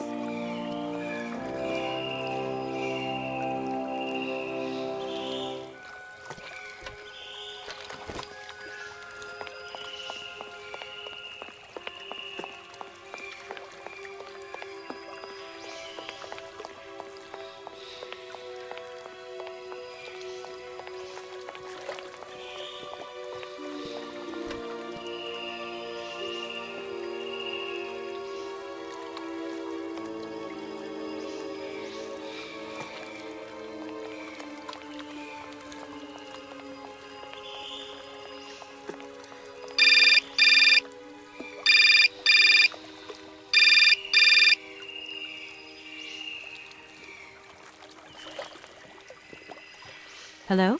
Kay, how's my little baby girl? I was thinking about you only yesterday because I saw this fantastic fur coat. You are wrapping up warm, aren't you? I mean, people in foreign countries never know how to dress properly for the weather. Mom, it's so sweet of you to worry, but I'm fine, really. The trip's a breeze, no worries. I mean, there's... Well, when are you coming back? Frank is dying to meet you. Frank? Oh, yeah, your singer. You two seeing each other then? Oh, you'll never guess the surprise he gave me yesterday. No, I suppose I won't. Frank invited me to a big charity show organized by, someone or another. Anyway, they got him singing a couple of old numbers from his repertoire, and in the end, he asked me to go up on stage with him. Can you imagine me, your mother, on stage in front of thousands of people? Wow, I would have loved to have been there. Not too emotional, I hope.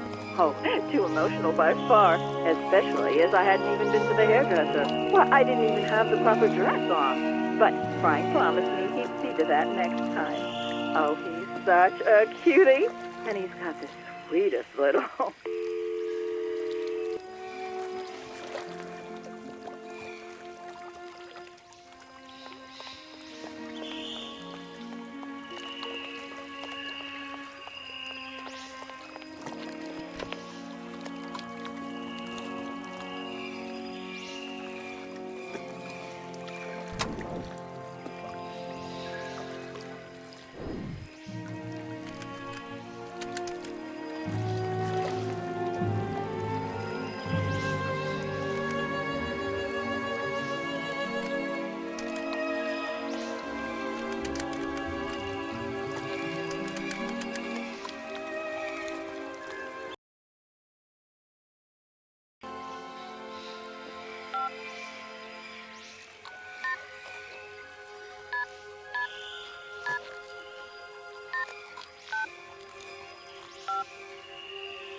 Welcome to the East Lock Control Center.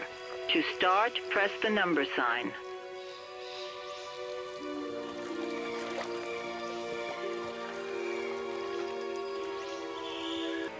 If you are using the Haltenberg lock, press 1. If you are using the Morloff lock, press 2.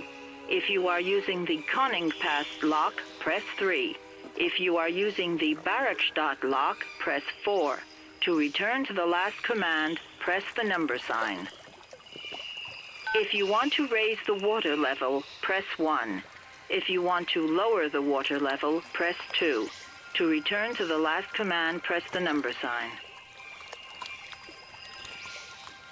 You want to lower the water level in the Barakstadt lock?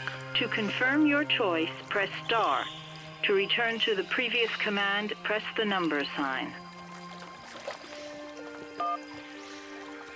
Your request has been logged. Unfortunately, our regional technician is currently on holiday, and no replacement is available.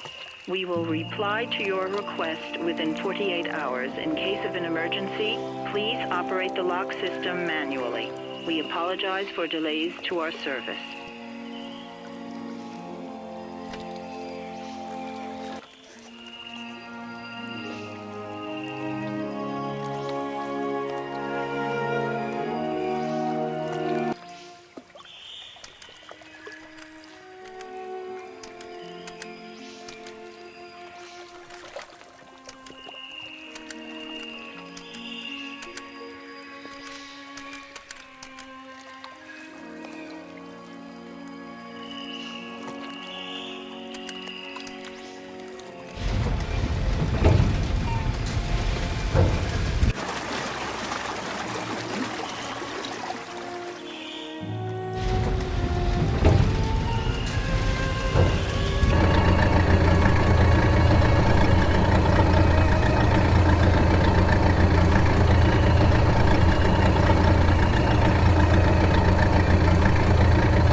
Hey there!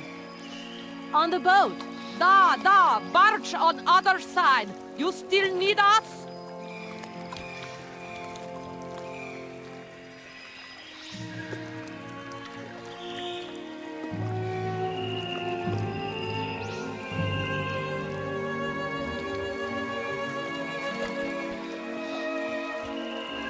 What do we do now to tie my train to the barge?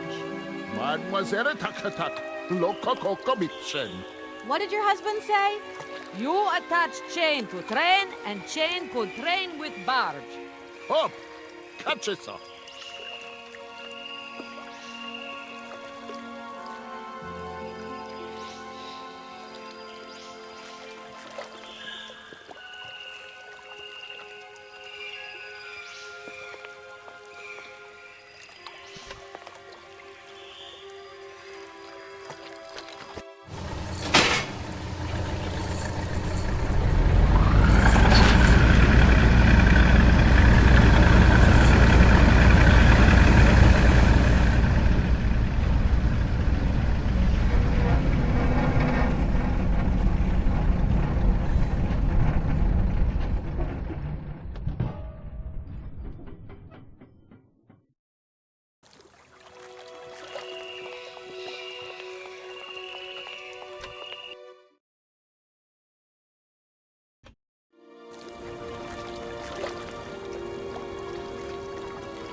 Hello, Kate Walker here.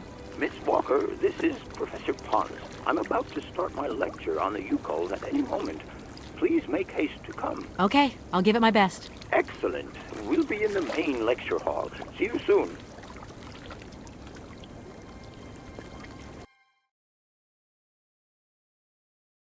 Ah, there you are, Miss Walker. Good, good.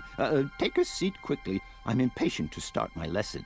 My young friends, a very exciting discovery, unimaginable up until only a few hours ago, has come into my hands and has finally allowed me to complete my study on the mysterious Yukol people. Lights, please. The Yukols are a people from the far north about whom very little is known. They live far away, very far away, on the frozen borders of Syberia. This distance and the climatic conditions of the region, which are unfavorable to human existence, have limited the size of the Yukol population and kept it out of reach of the scientific world. The handful of slides that follow are actually the only documentation we have in our possession. It was a Russian explorer who made these drawings and took these photographs 100 or so years ago. Today, we owe what we know about the Yukol people and their culture to him.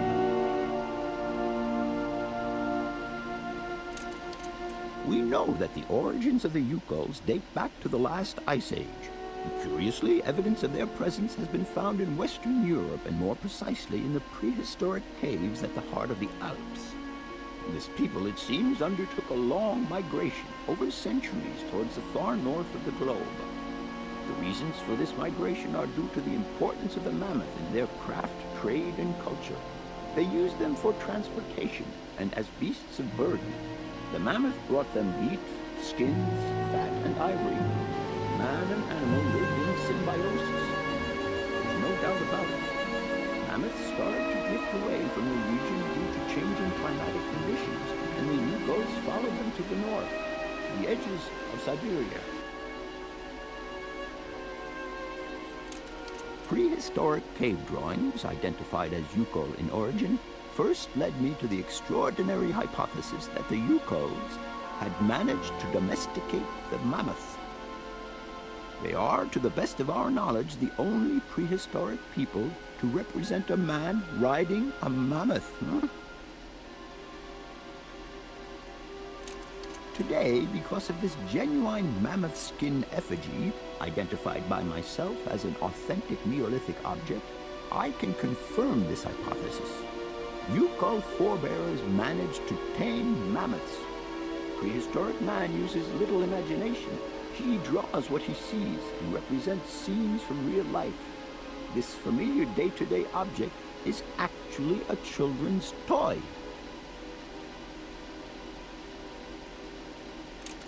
As we have seen, Yukol existence was inextricably linked to that of the mammoth. They used its skin for clothing and to make the roofs and walls of their houses. They used the tusks to build the frameworks of their homes, as well as weapons, tools, and jewelry. Curiously, the disappearance of the mammoth 12,000 years ago had no immediate effect on the Yukol's way of life. It seemed that for a long time after, the people maintained their strong bond with the mammoth through the centuries. As incredible as it may seem, the Yukol people have continued right up until the start of this century to feed themselves on mammoth meat and to use the skin for clothing and shelter. Their ivory craftwork industry is still flourishing.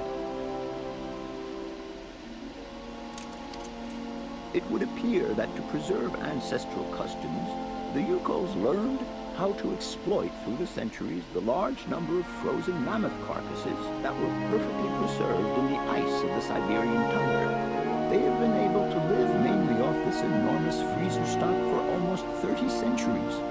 As plausible as this explanation may seem, it seems it is not enough for the scientific community who, I will confess, is greatly perplexed by the question. In the absence of acceptable scientific evidence, we have to make do with Yukol shaman artifacts. The research department that I have the honor to represent today lends no credence to the myths and legends that these tribal charlatans peddle. We have to take their stories at face value, mere tales to while away the long Siberian winter. The legend of the Siberian ice ark is a very good example. You are invited to find out for yourselves from the pamphlet that I had passed around to you. This legend would have us believe that today, somewhere on a lost island to the north of Siberia, there are living mammoths still in existence, a sort of hangover from the Ice Age. This small herd has been miraculously preserved for more than 120 centuries by the Yukol's tender care. And the island on which the pachyderms are said to live is called Syberia. My friends, I advise you to resist the temptation you may have to believe in this pish and tish. The island of Syberia is not charted on any map, and the idea that mammoths have survived to the 21st century is an idle scientist's pipe dream. The Yukols were sadly among the first victims of the colonization of continental Siberia led by the Russians in the 20th century. The kolkhoz and sovkhoz systems, as well as the exploitation, disdain, and humiliation the people had to suffer, marked a definitive break in the Yukol's traditional lifestyle. Since the collapse of the communist regime, the Yukol population finds itself confronted with the same political and social upheavals that other Siberian communities are experiencing. There are two consequences to arise from this. Some Yukols have lost their tribal identity and have integrated into the Russian population. Others, however, have sought long and hard to re-establish links with their ancestral culture that was lost under the Soviet regime. Now, at the start of the 21st century, the last true surviving Yukols have gone to live on the vast territories of their ancestors. Nobody knows today where they live or how they survive. Their very existence would be a matter for speculation if they did not turn up periodically at the tundra's most isolated fur trading posts to exchange mammoth tusks for essential items. There ends my lecture for today. Thank you for being among us today, Miss Walker. Please make your way to the laboratory where you will find your mammoth doll. There are also photocopies of my lectures should you so require them.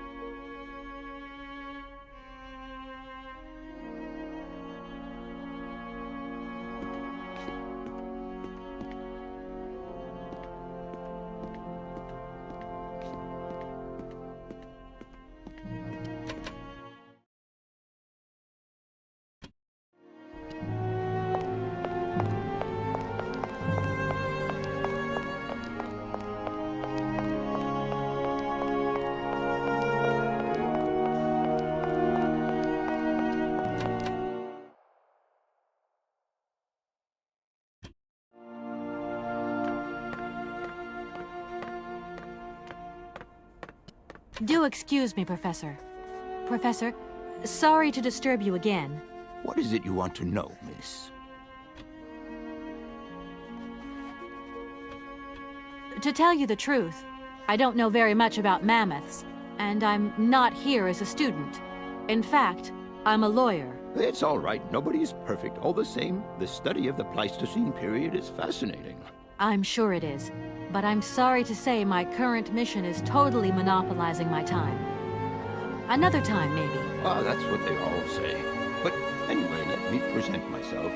I'm Cornelius Ponce, Emeritus Professor and Lecturer at the University of Barrockstadt.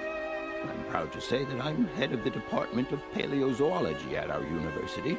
Kate Walker. Pleased to meet you.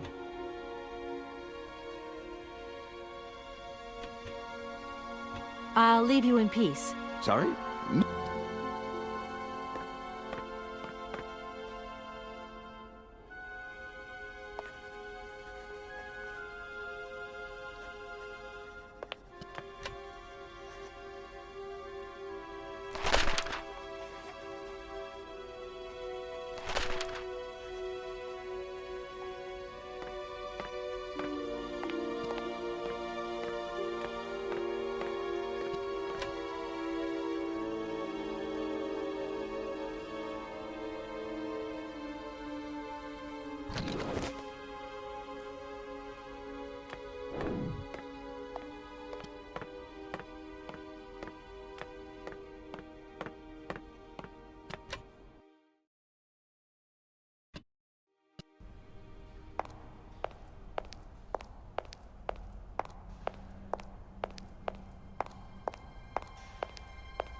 Hello?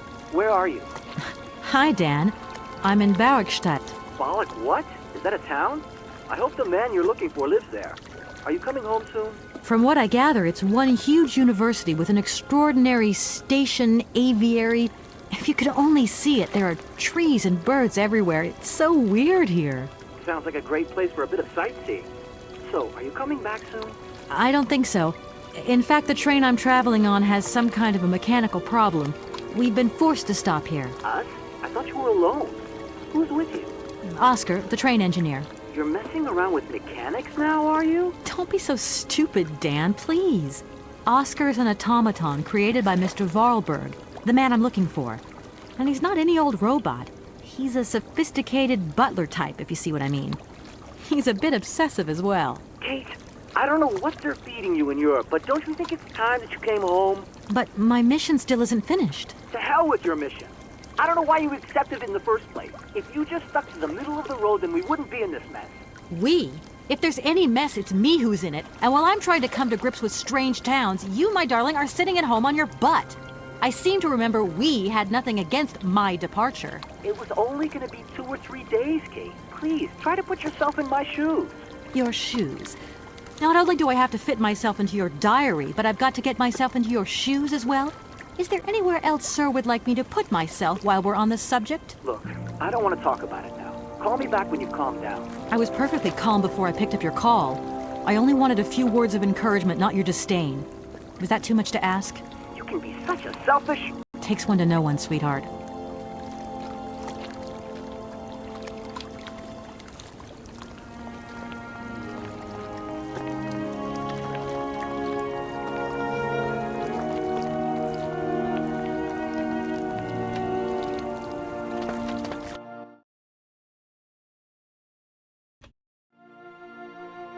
Everything okay, Oscar?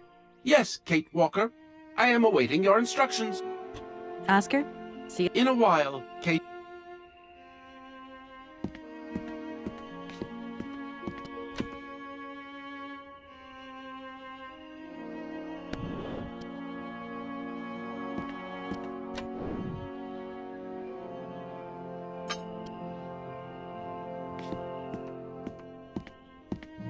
Everything okay, Oscar? Yes.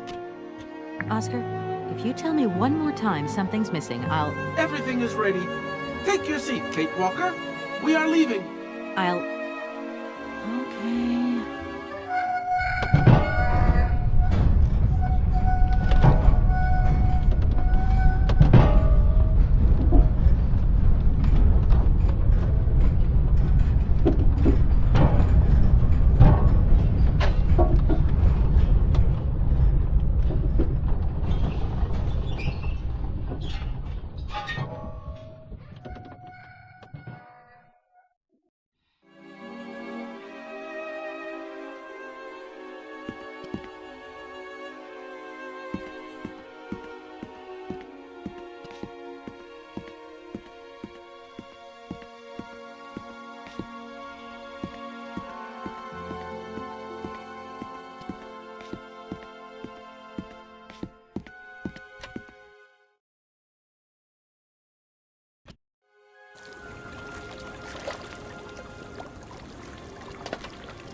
Oscar, can't you please forget about procedure just for once? Your request is refused, Kate Walker. Oscar, don't you think we've wasted enough time already? You neglected to find a clockwork winding mechanism for the train with sufficient haste, Kate Walker. What nerve!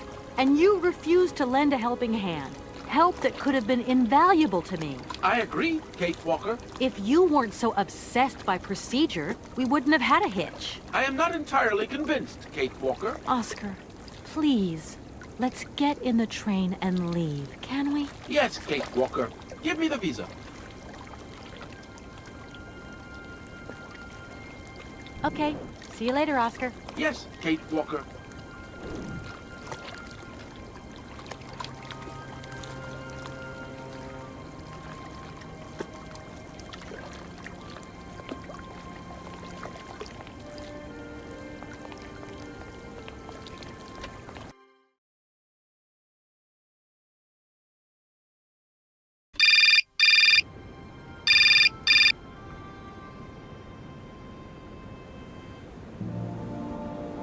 Hello? Kate!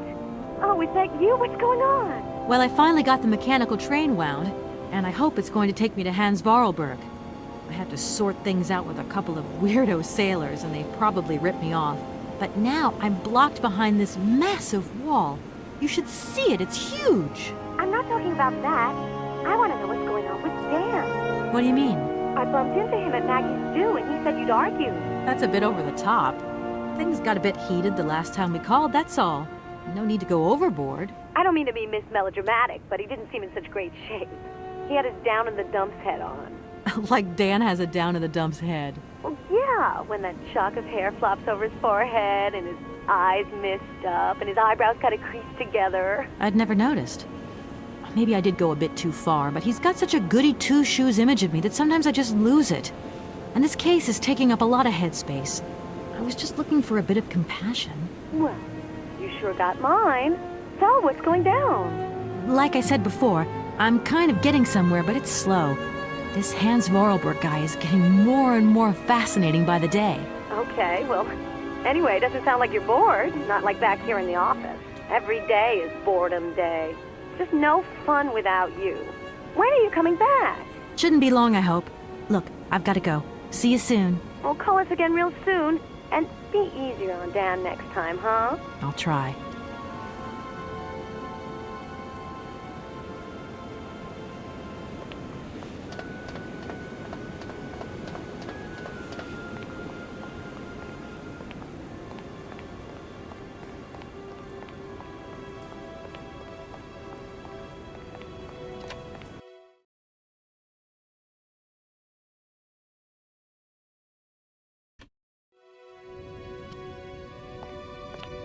Good day to you, sir.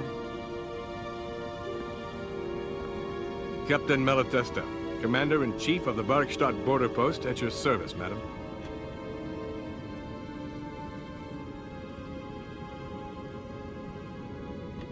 I need a visa to cross the wall and to continue my journey to the east. They told me that you are the only person in a position to issue such a visa. Indeed. This responsibility is part of my duties.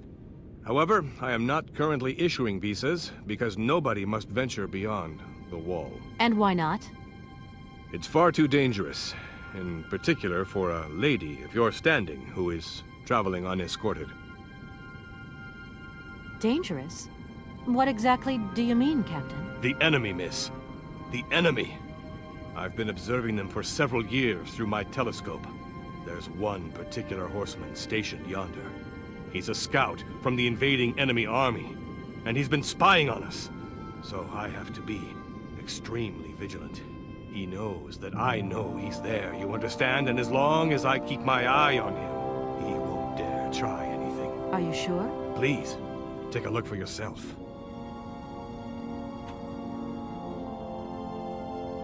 Don't mind me if I retire, Captain. Please, madam. My respects.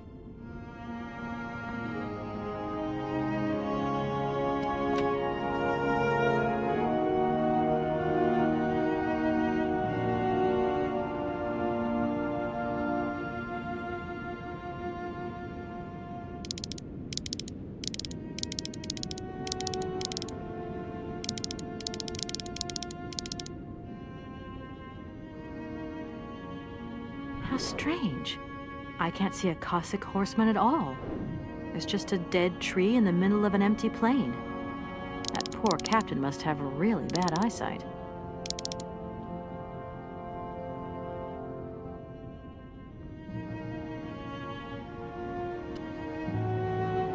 Good day to you. Captain Malatesta. Captain, I can assure you that your enemy horseman is in fact simply a dead tree. A tree? But that's totally ridiculous. I can tell you have never seen a Cossack before in your life. How long has this Cossack been spying on your wall? For a long time. Yes, a very long time. But they could attack at any moment. We simply cannot tell. And he's been in the same position the whole time? Cossacks are soldiers, miss. They're capable of great resistance and persistence in the face of adversity. Don't mind me if I retire, Captain. Please, madam. My respects.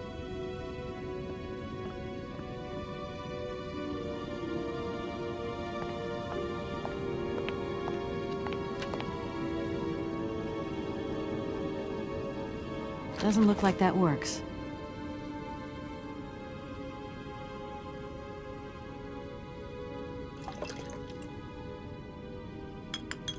Colonel, sir. Captain, miss. But you have the air of a great officer. You flatter me, miss. Unfortunately, I am afraid that we frontier soldiers are often forgotten by the military administration. There's no justice. I sympathize with you, Captain. Let us forget our worries for a moment and have a little drink together in the name of friendship. It would be my pleasure, miss, but the regulations strictly forbid it. Come on. A little glass of wine never hurt anybody, and nobody need know. Wine, miss? You are putting me in a very delicate situation. Don't deny yourself, Captain. Just a little glass. I assure you, it is excellent. Well, perhaps just a drop.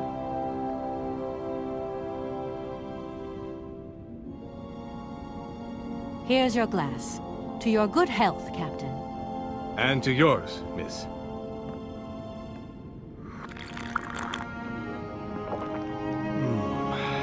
It's been a long time since I've drunk wine in such pleasant company. I admit, it is excellent.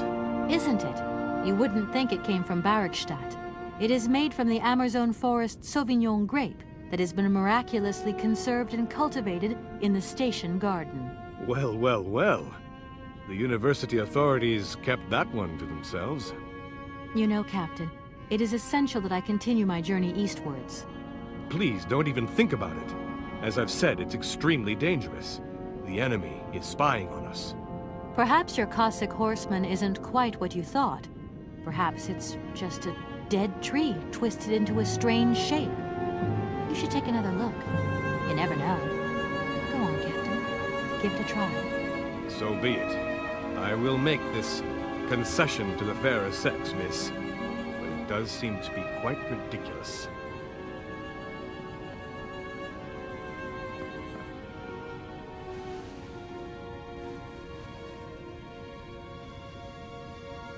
Incredible. How is this possible? By what strange magic? How could I have been so wrong for so long? The enemy was only a tree. I'm so ashamed. It's not that bad, Captain. It's only human to make mistakes after all.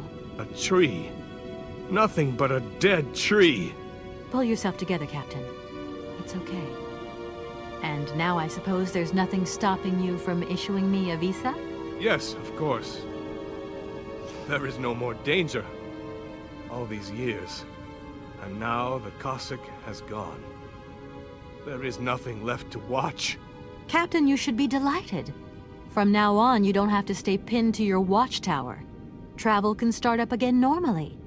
You will be able to resume your regular duties like issuing entrance and exit visas. You are right. I will sign you a visa to cross the wall frontier immediately. 1,000 apologies. Here, miss.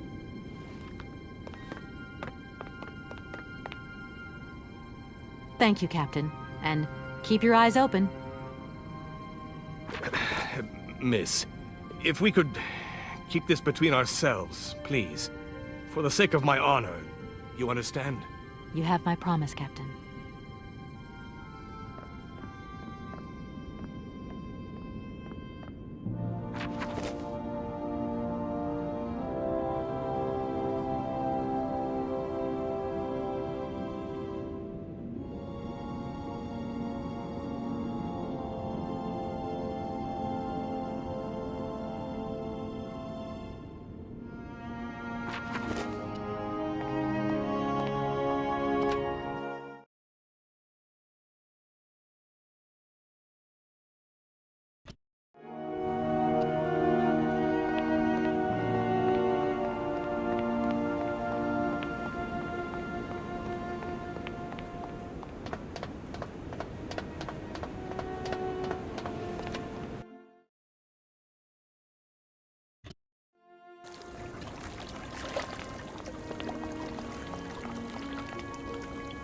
Here is the visa.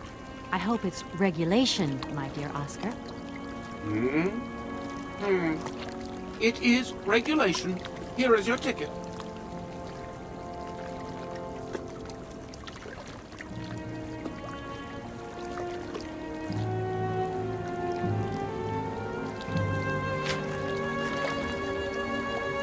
Have a good journey, Kate Walker. So, can we go now? Indeed. We are already very late, Kate Walker.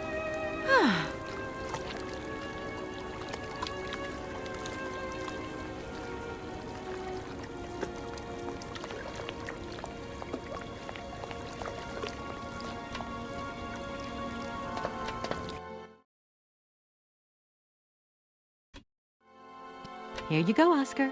Now, please return to your seat, Kate Walker.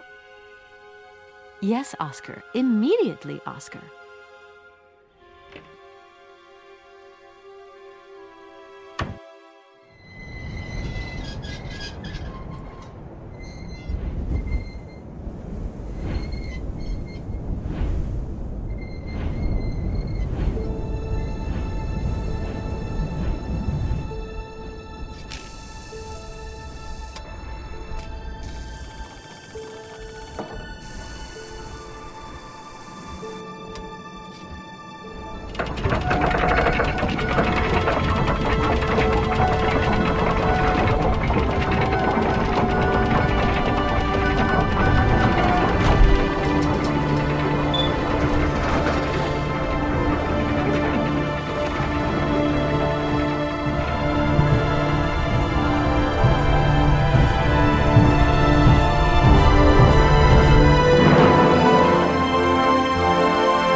Kate Walker!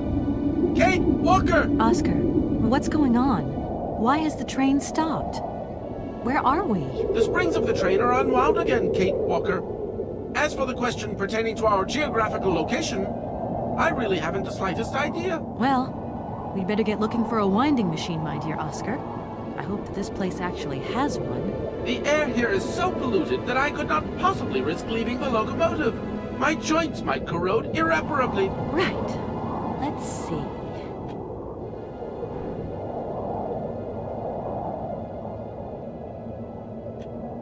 Gosh, it's really gloomy here. I wonder where on earth I'm going to find a winding machine. I have total confidence in you, Kate Walker. You are, after all, a brave and resourceful woman. Yeah, right.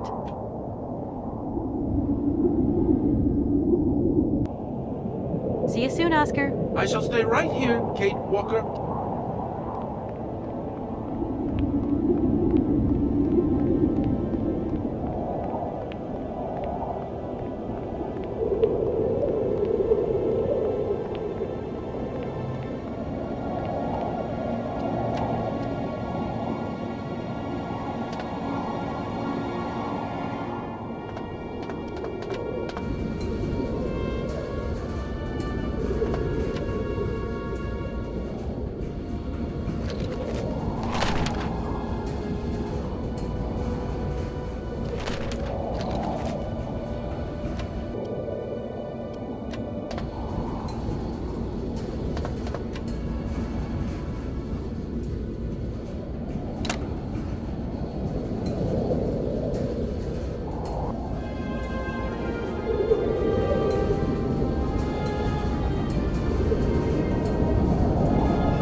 My God, Oscar! Oscar, talk to me!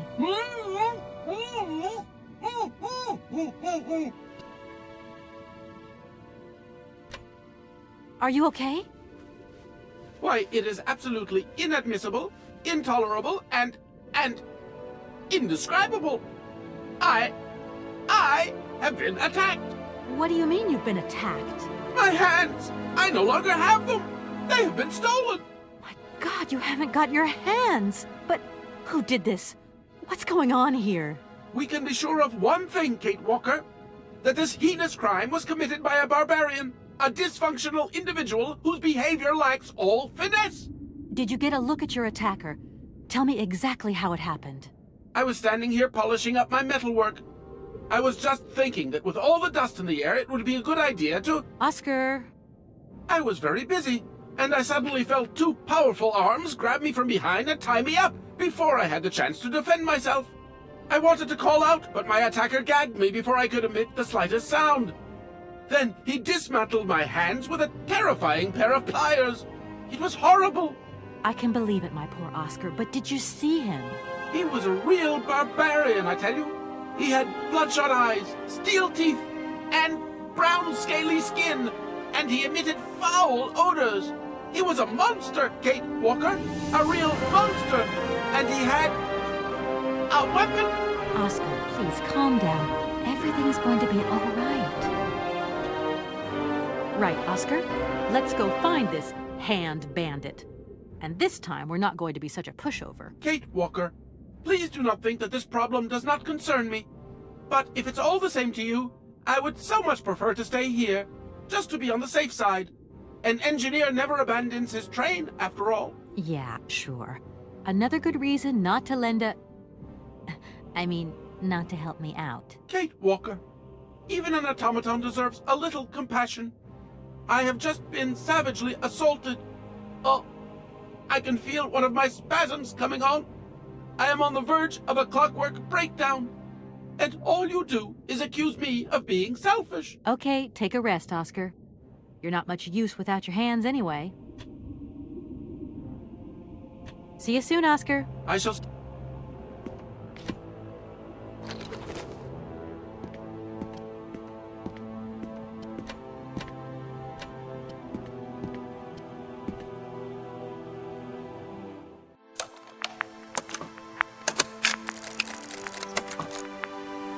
My dear brother, what joy to have news of you after your long silence during the war years.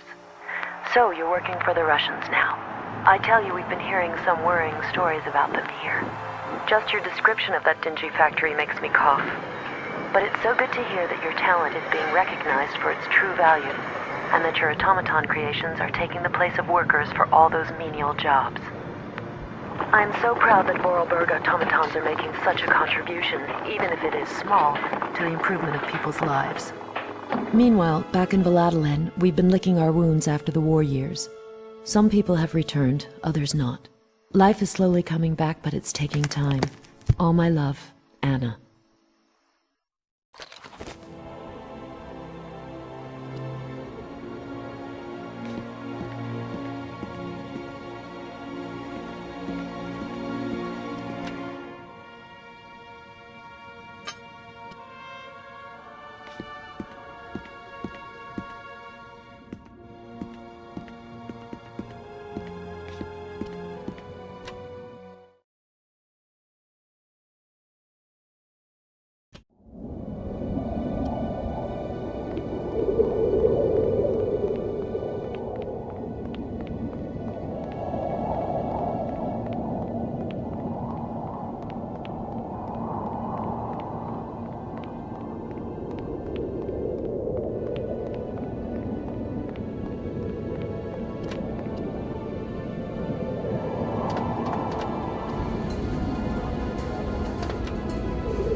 Hello?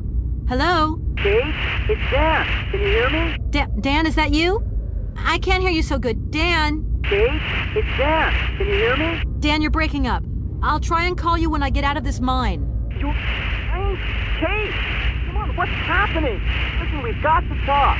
Look, the line's just getting worse and worse. I'm hanging up.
Hey, you! Who are you? Careful, I'm warning you. I'm not afraid of you, okay? What do you want? Why did you do that? There must be some misunderstanding. Because you reckon theft is all about misunderstanding, do you? Give me my hands back. Now! Your hands? And what are those on the ends of your arms?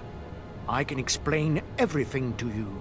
You see, I'm no thief. You broke into my train, assaulted my driver, mutilated him, and stole his hands. Apart from that, you are not a thief. I have not stolen them, miss. Only borrowed them for a while. You've got to be joking. I'm not joking with you, miss. I would never take such liberties.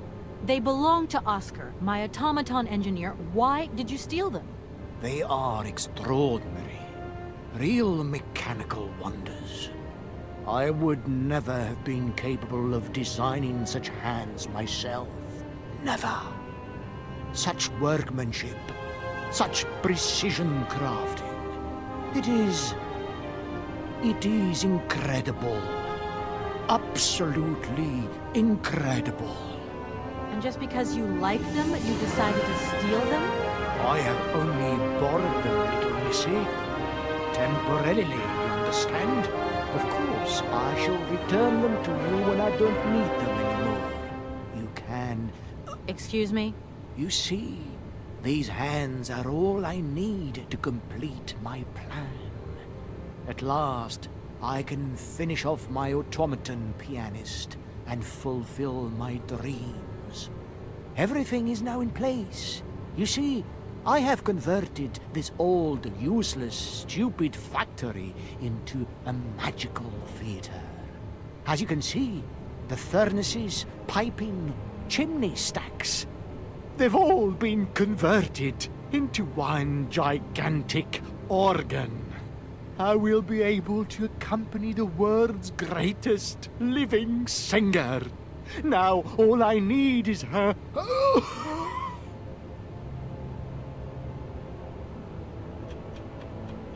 I'm sorry, I can't make heads or tails out of your story at all. Without my engineer's hands, I'm stuck here, you see? Everything I have designed, all that I have invented, everything is for her. Do you realize? Her. Oh, to hear her sing one more time, here in my factory! But who is she? Who are you talking about? Helena. The one and only Helena Romansky. Her voice is so pure, like an angel. One day she came here to Komkolsgrad. She sang here, you know, when our industrial city was in its heyday. Oh, so long ago now. It was almost unreal. It was magical. I remember it like it was yesterday. Then, later, a long time later, she saved my soul. She saved my life and gave it meaning. When I was told that the mining program was to be abandoned, that this industrial city was consigned to oblivion, that I, its director, would from then on be nothing but a guardian of these rusting remains of a bygone age. That is when I first formed my plan to bring Helena Romansky back to this factory. But this time, she would sing for me, and me alone. And is she okay about this? Sure. Once she finds out that I have done all this for her, when she realizes how I converted this vast network of pipes and tubes to create one of the most impressive organs ever made, then, you know, this was no small achievement, miss. Once molten iron flowed through here. Now there wafts only beautiful melodies. But then I realized I had to make an automaton pianist. I began to despair that I would never create hands that were intricate enough. But then you arrived. So lucky, don't you think? Yeah, that must have been a happy coincidence for someone around here. So, when will this Madame Romansky come back? When do I get my hands back? I don't know. Maybe someone should look for her. Tell her. Hey, why don't you go? The quicker you bring her back, the sooner you can carry on your business trip. Now, isn't that a good idea? And you promise that once Helena has sung, you will give me back my automaton's hands? I promise, my dear. You have my solemn word. Well, I guess I'm going to have to believe you. Where should I go hunting for this singer, then? I have no idea. But for a woman of the world like yourself, finding her should pose no obstacle. Helena Romansky was a world celebrity, you know. I have collected many objects, souvenirs of her that I keep in a room. A shrine to her glory. It's like her own personal museum in a way. You should take a look.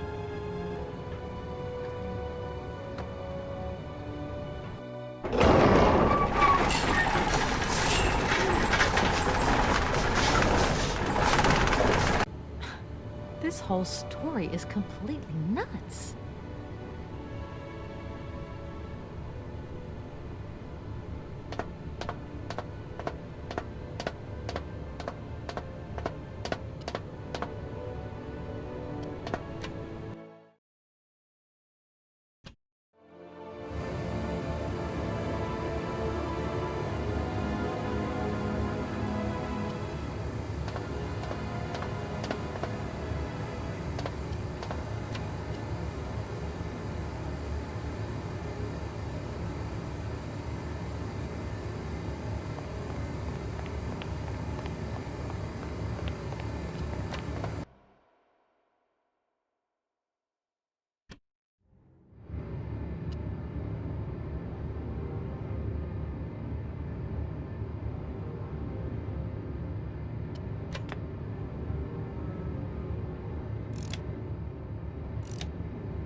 Hi, Mom. Kate!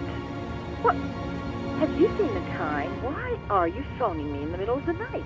Sorry, Mom. I forgot about the time zones. Did I wake you? Well, of course you woke me up. I was sleeping deeply, too. I simply got to get my beauty sleep.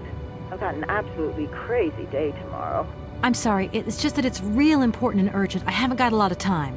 Well, if it really can't wait till tomorrow, Munchkin, come on, tell your mommy what's up. No way I'm calling Dan for you, if that's what you want. Mom, listen, please. I seem to remember you're seeing a Marovich or something like that at the moment. No. Malkovich, Munchkin. Frank Malkovich. Yeah, right. So, but he's an opera singer, right? That's right. They say he had the finest voice of his time, my dear. Imagine that. That's just great. So then he must have known a famous singer called Helena Romansky. She's Russian, too. Please, if you can ask him if... Listen, honey, if it's stars you're after, Frank knows them all. I'll just wake him up and let him tell you himself. You mean he's... Do you know this song? Oh, you do? Oh, Kate, listen, you're still there. Frank tells me he did hang out with a Romansky once, but it was platonic. You know those singers. She's a great soprano. Great! Does he know where she went? Does she still sing? Where does she live? 1 second, Munchkin. Do you know? Oh. Frank says she was very ill and she withdrew from circulation. Really? She went to rest in some spa somewhere. He thinks it was called Arrowbad, but it was 15 years ago and he's not sure. And well, honey, when Frank wakes up, he always takes a little bit of time to get going, you know. Thanks a bundle, Mom. And Frank, too. You're both fantastic. Love you both. Thanks again. Catch you later.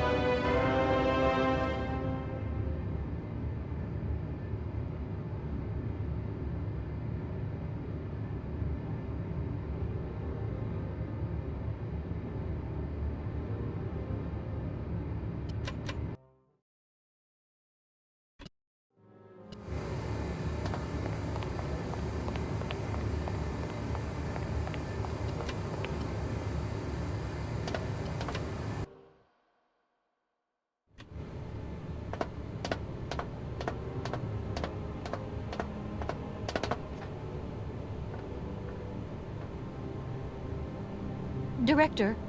Ah, it is you, Miss Walker. Director, I think I know where Helena Romansky is. My God, you have found Helena? That is fantastic.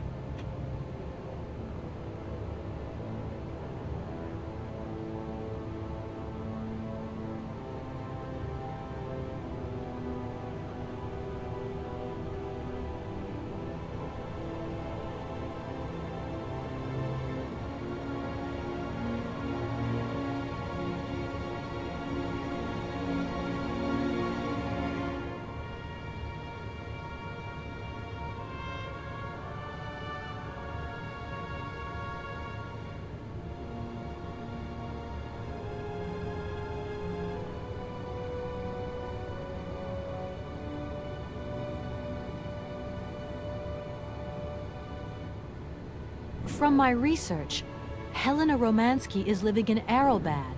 Arrowbad? Helena Romansky is in Arrowbad. You know the town, then?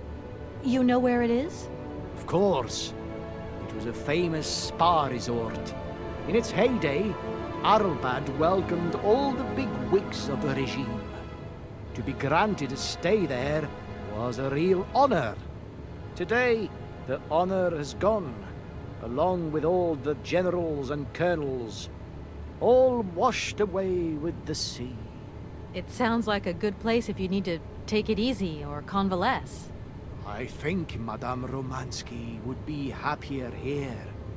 I think she'll prefer the peace and quiet here, the perfect tranquility of our little town.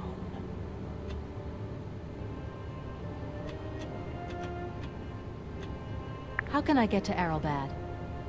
There is one way that you can. Here in the city, there are no suitable vehicles left. But that drunk old fool living up there, he'll have something. What drunken old fool? You mean you're not alone? What's up there? You mean you haven't noticed the space compound on the plateau? There's still some pathetic old soldier guarding it. But he's more interested these days in reaching for another bottle than reaching for the stars. And you think this gentleman could have a vehicle for me? I haven't the slightest idea.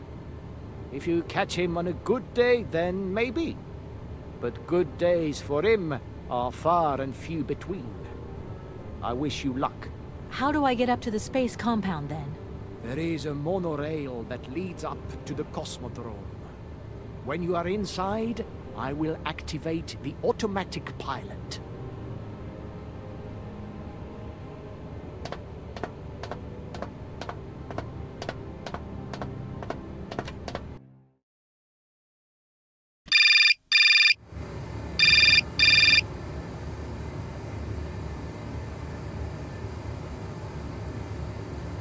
Yes? Kate, can you hear me this time? Yes, I can hear you just perfectly, Dan, but I can't talk to you now. I'm in a real hurry. I wanted to say sorry. I know I wasn't very understanding last time. I've been feeling a bit bad about it. Okay, you're a real sweetheart, but I've got to leave you now. I'm not angry with you, so don't worry. I've just got to catch up to someone, and quick. But Kate, this is really important. I'll call you back, Dan. I'm sorry.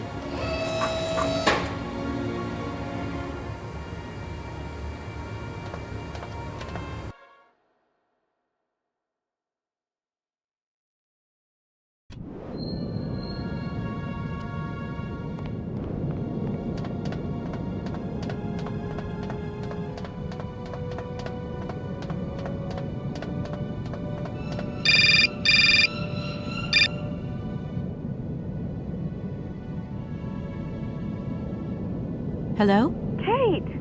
Oh, that you? How are you? Olivia, great, just the right person. Look, have you heard of Helena Romansky?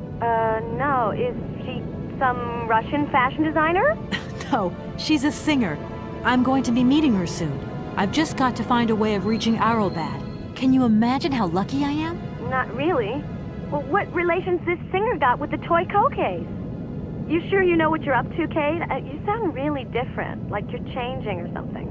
Look, it's like this. If I'm going to get to the end of my journey, I've got to link up this singer and the director of the Komkalsgrad Industrial City.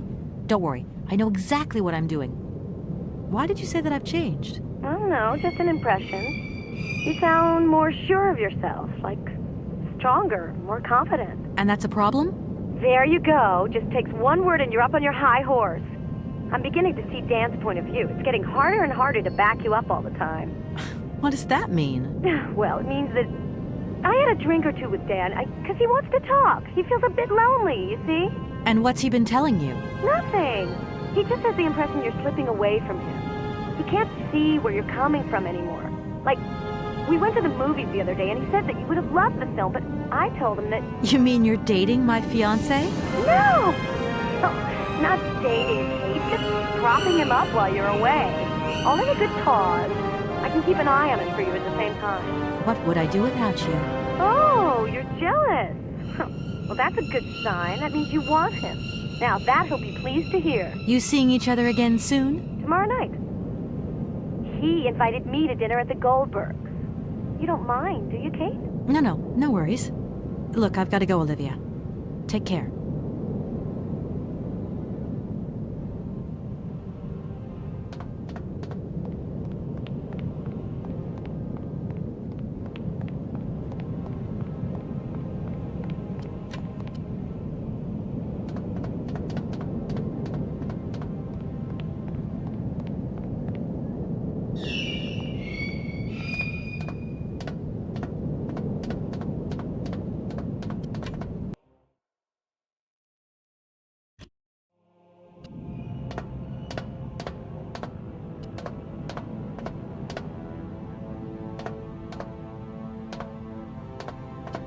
Excuse me. Sir, sorry to disturb you, but yoo-hoo! Can you hear me? Please, no need to worry, sir. Just do stay calm. I just want some information.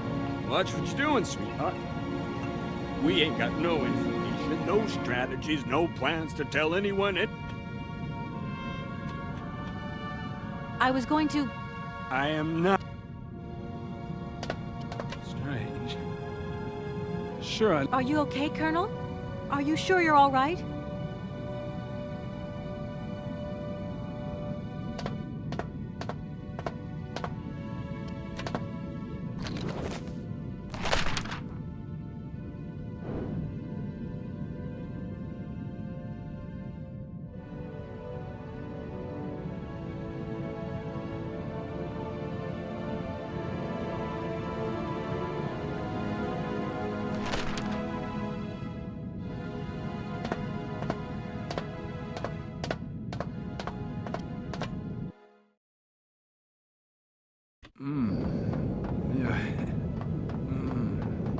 Be careful!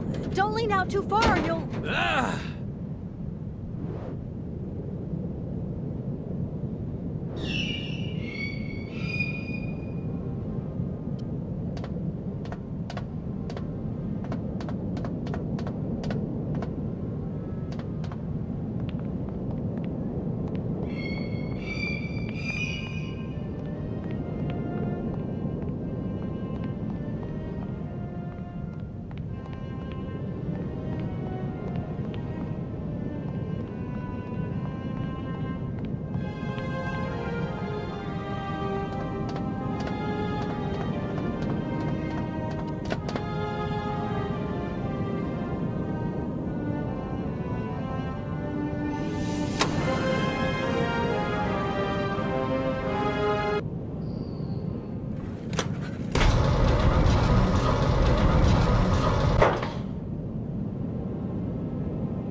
Hey, what's happening? That's water you got there. Stop it! Now! You want me to drown?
I need a key.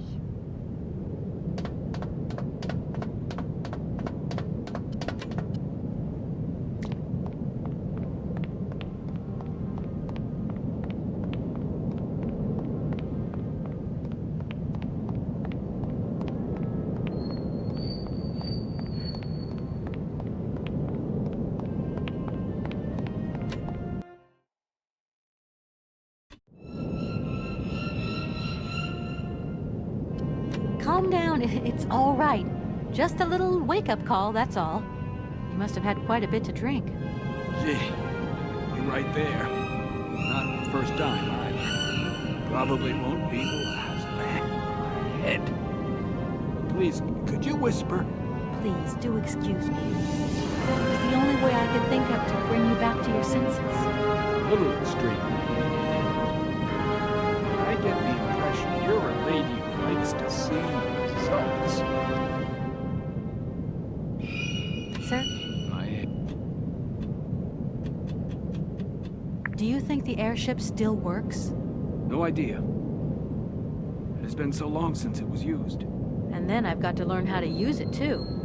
You won't have any worries there. It has an automatic pilot. Go visit if you want. Here's the key.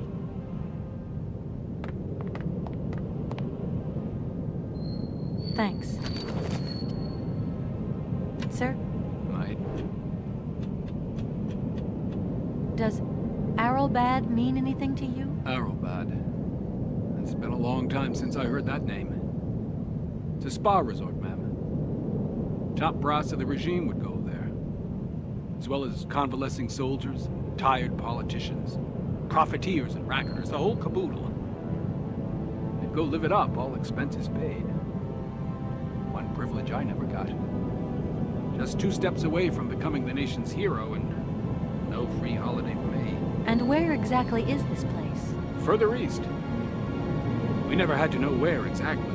The airship was programmed to take vacationers there. From here. Thank you so much for...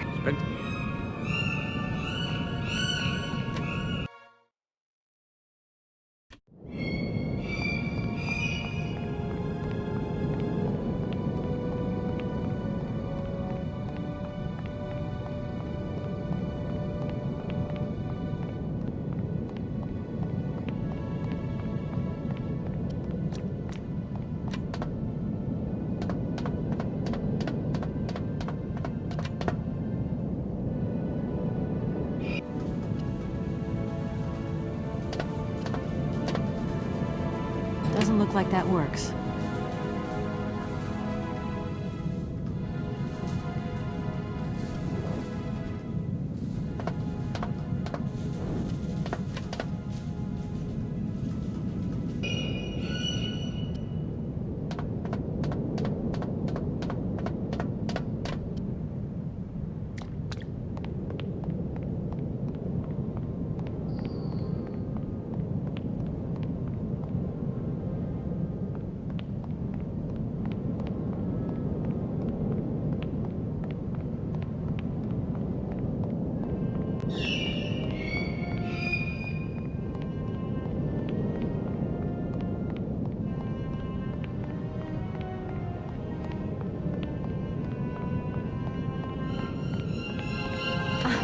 There you are. I was looking for you. I've managed to trigger the autopilot mechanism, but the airship still won't take off. Do you know why? I've got some idea. But you look like you're a pretty good mechanic. Let's just say that since the start of the journey, I've managed to get by and get to know Hans Vorarlberg's strange contraptions. Okay. I have a deal to make with you. I've been living in this dumb launcher site for years. And I've always said that one of these days I'm going to the stars on that flying wing. And I better make that trip before vodka stews my brain. But I gotta know how it works. And you look like you might have some clue at least. If you could help me get to the stars, I'll tell you how the airship works. What do you say? We got a deal? Why not? I'll see what I can do for you.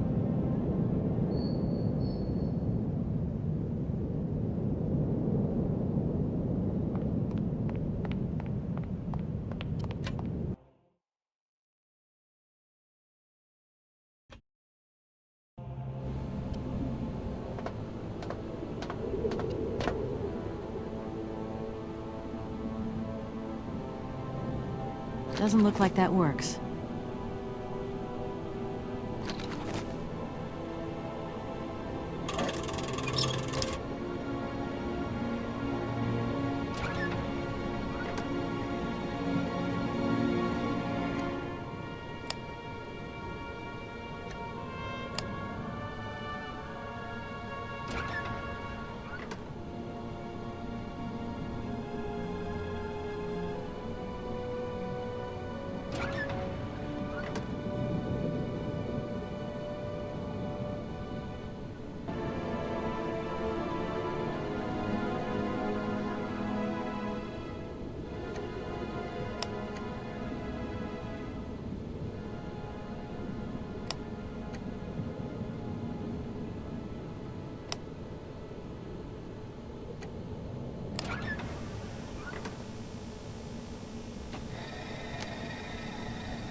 Comrade Boris. I need a few drops of your blood. Excuse me? To get the centrifuge going, we'll need to analyze the pilot's blood. If you're going to the stars, you've got to be in good health, you see? That's why I need a blood sample. It won't hurt. There's two things a good soldier is always ready to do. Drop his pants and spill his blood. Go ahead. I'll only be needing your blood. My pleasure, ma'am. Ow!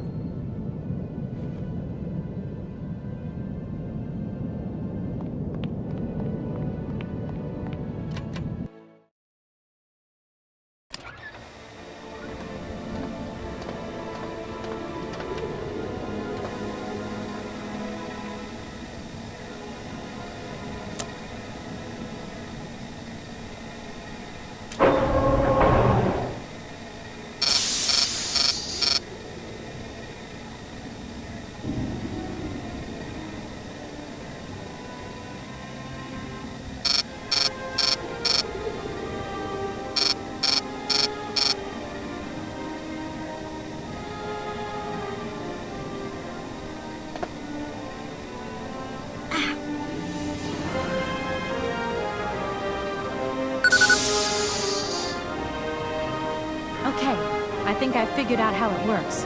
Get settled in and let's go.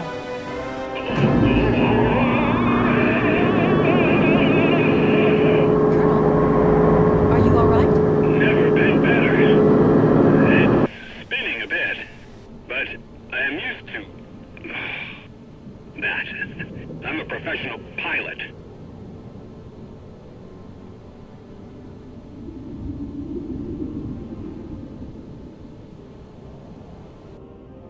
Miss Walker! Come in, Miss Walker. Are you receiving me? Clear as smog. Can you speak up? I'm ready. Press the launch button. Okay, here we go. Good luck.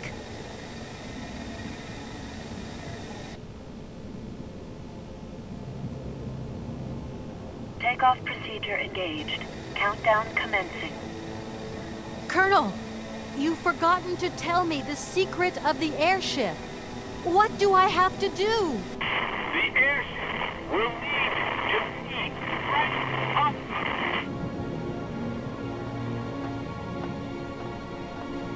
Ten, 9, 8, 7, 6, 5, 4, 3, 2, 1, 0. We have liftoff.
Hello? What do you think you're doing, Kate? I wanted updates. I wanted results. Certainly, Mr. Marson. We all do. Down on the ground, we're doing all we can, but there's no new developments. Kate, I don't think you understand the urgency of this situation. Universal Toys are on my back and digging in. I can't hold them off much longer. You're putting the firm in a very tricky situation. I am very sorry, but a slight mishap or two has meant that I've had to modify my mission temporarily. Miss Walker, you're walking on a minefield here. I don't have to underline that this affair is Class A priority numero uno. I am only too aware of that, Mr. Marson, and believe me, I am doing all I possibly can. But this mission is really no piece of cake. You can have all the cake you want and eat it too when you get home. Next time I call you, I want something concrete, something solid. I want results. You understand? Results. Yes, Mr. Marson.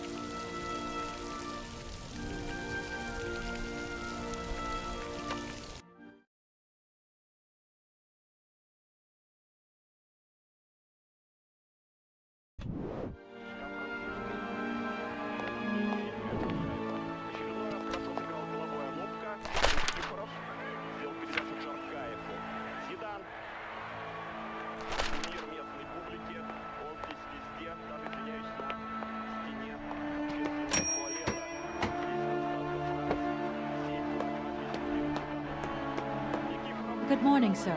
Good day to you, ma'am. And welcome to the Hotel Krotsky. I don't expect you've made a reservation, have you? Well, no matter. We've got a few rooms left with a sea view. By far the best on offer. Well, actually, I wasn't counting on staying in Arrowbad. I see. It's like that then. So, what can I do for you?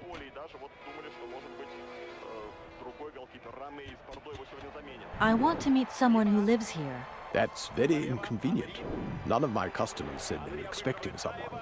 You can't just turn up like that. We've got a very strict policy. In this day and age, the hotel ain't too open to, impromptu visits from any Tom, Dick, or Harry. Please, I absolutely must speak with her. It's very important. If it was that important, all you had to do was ring the hotel. People come here to rest, you see, to get away from the world, which ain't turning so good these days. Don't let me keep you. Good day to you, ma'am. Honestly, if I could have called, I would have called, but I couldn't. So please, can you bend the rules just a little, sir? Ma'am, in this hotel, we don't bend nothing for no one. With respect. Well, thank you. At your service, ma'am.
Sir?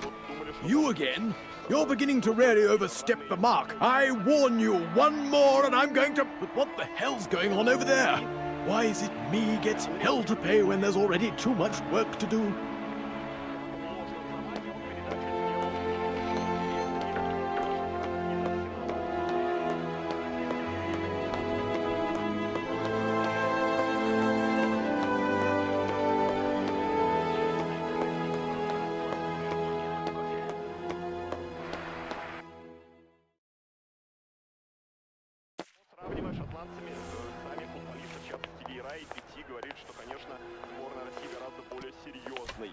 Противник, что довольно лестно для нас звучит.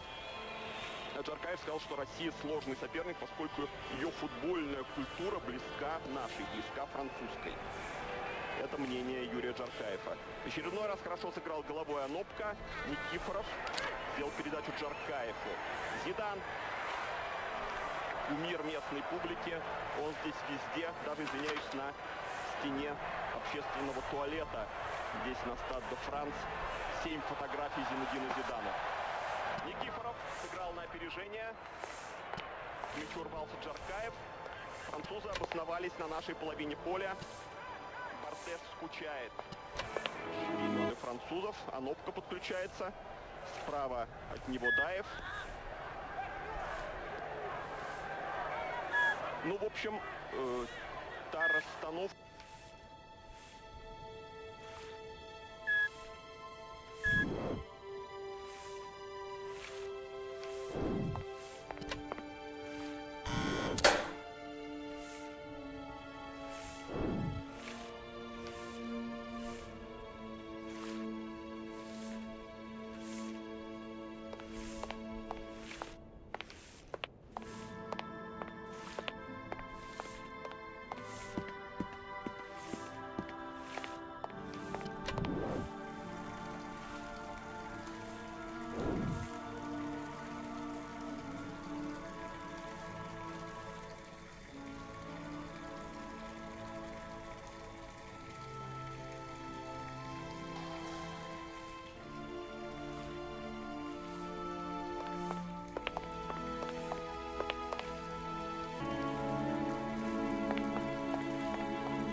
Hello there. Good afternoon, miss.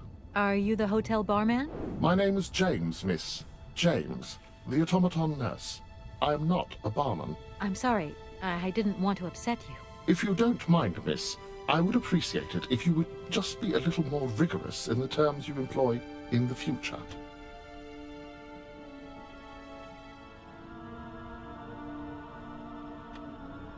Do you know Madame Romansky well? I have been in Madame's service since my inception. So you must have seen a thing or two. That must have been amazing to take care of such a great lady on all her journeys, be a part of all her recitals. I was but a twinkle in my creator's eye.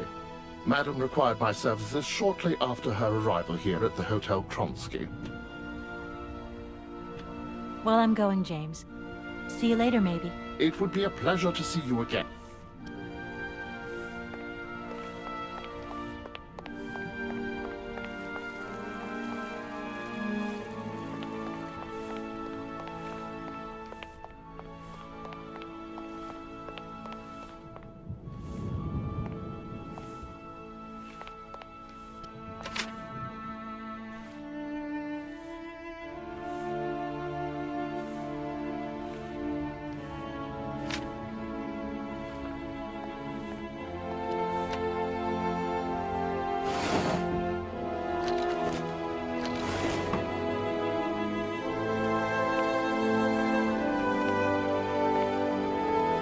Hello there. I'm looking for Madame Romansky. Do you know where she is? 3:30 to 4:30 p.m., Madame Romansky takes her daily constitutional on the pier. Tea is served at 5 o'clock sharp. Is it possible to go see her? As you wish, but do pay attention to the salt wind. Well, I'm going, James. It would...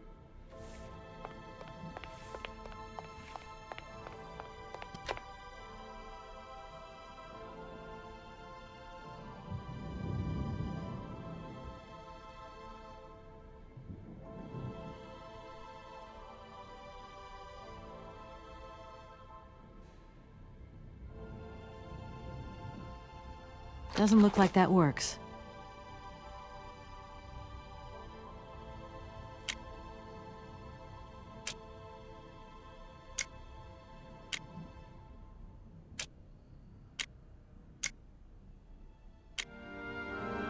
Damn it!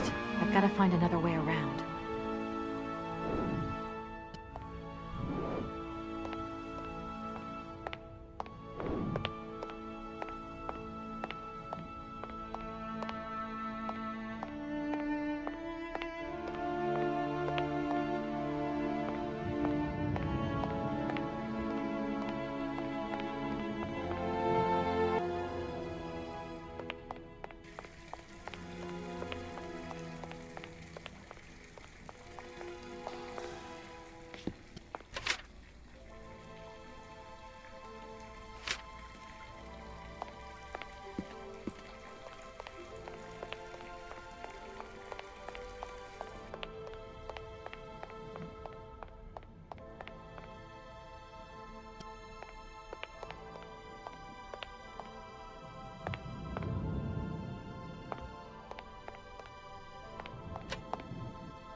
I'm sorry. Yeah, Excuse me.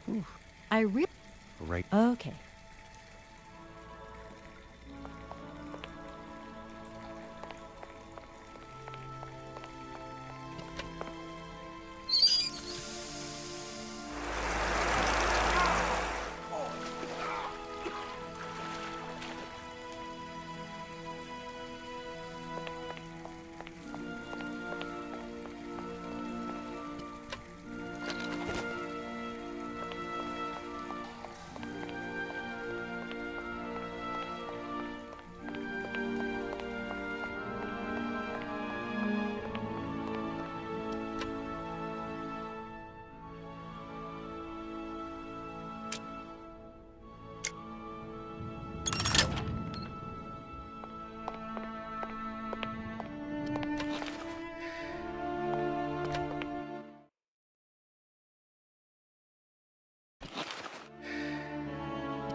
Madam Romansky? Madam Helena Romansky? Who are you? What do you want? I'm sorry to disturb you, ma'am. My name's Kate Walker.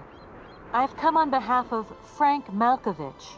Ah, Malkovich, the old son of a gun. Are you one of his relative? Not exactly. He's a good friend of my mother's. He told me you might be here in Arrowbad. I'm American, a lawyer. To what do I owe your visit? You have come so far. It must be important. Indeed it is. I have very delicate and pressing business to attend to. I have just left... Later, my dear, later. I have a slight headache. This hotel masked a pinch so I have to go in. Please, could you be so kind as to call my valet? Your valet? Of course. You back here again? How dare you show your damn face round here? Get out of here immediately! Please. I absolutely must find... Miss Romansky! Oh, yes. I'm sorry. She managed to lie her way in here. Don't matter how vigilant you are, there's always one. But it won't happen again. She'll be out on her ear before you can say, I hope she hasn't upset you too much. Oh, Felix. Stop being such a grizzly bear. This woman is my guest. She's your guest? But that ain't possible. This scoundrel didn't even know you 3 hours ago. Be quiet, Felix, before you offend someone. Miss Rubansky, please. This maniac turned up earlier and tried to wreck the fountain. If it wasn't for the... I said enough, Felix. Please treat Miss Walker with the respect befitting one of my friends. Don't touch and don't swear. Have I made myself clear, Mr. Smetana? Yes, yes, crystal clear, Madam Romansky. Please do accept my humble apologies. Very good, Felix. You may go now.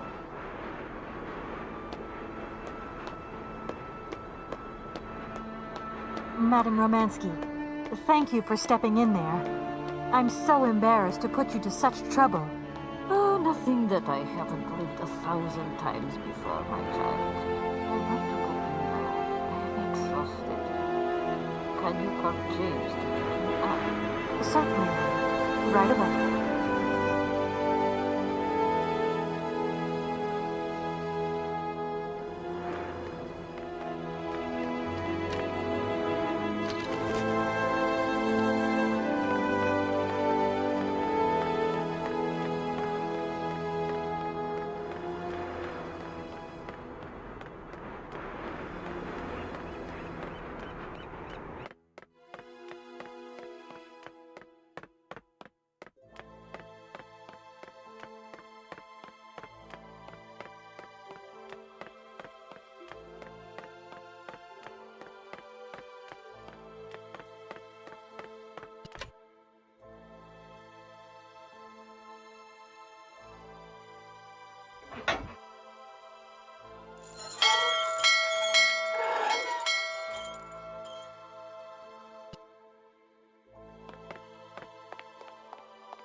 James, what are you waiting for?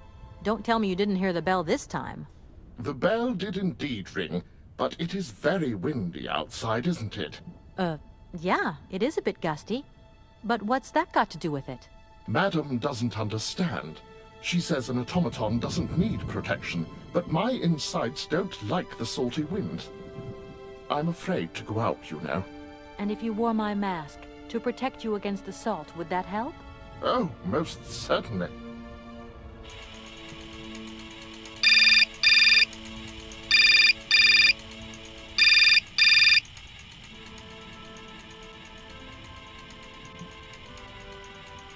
Katie Pooh.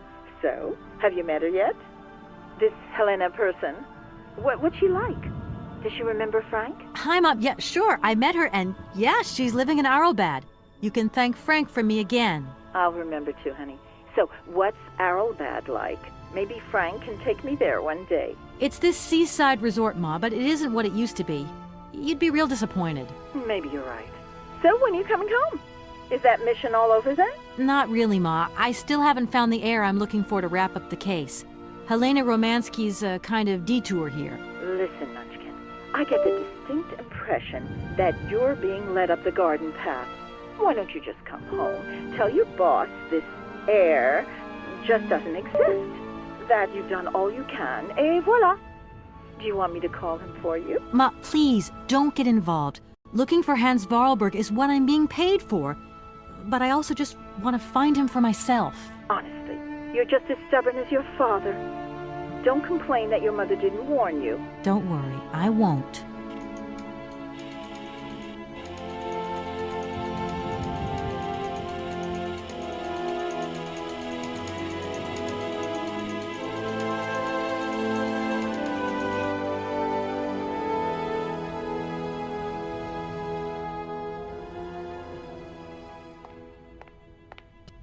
It's a real honor to meet you, Madame Romansky.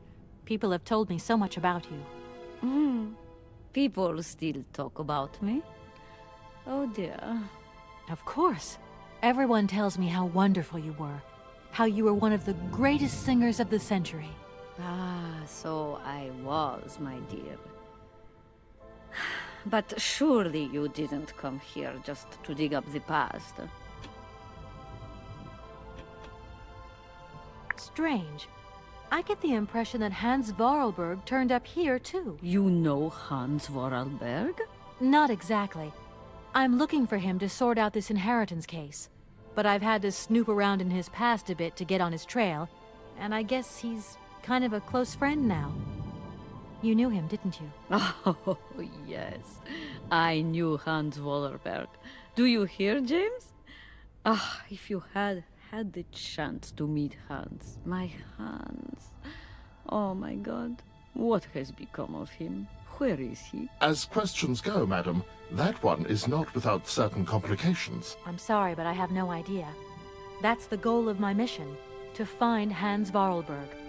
That's why I have to get back to my train as quickly as possible and to get out of Komkalsgrad. And you cannot find him without the train?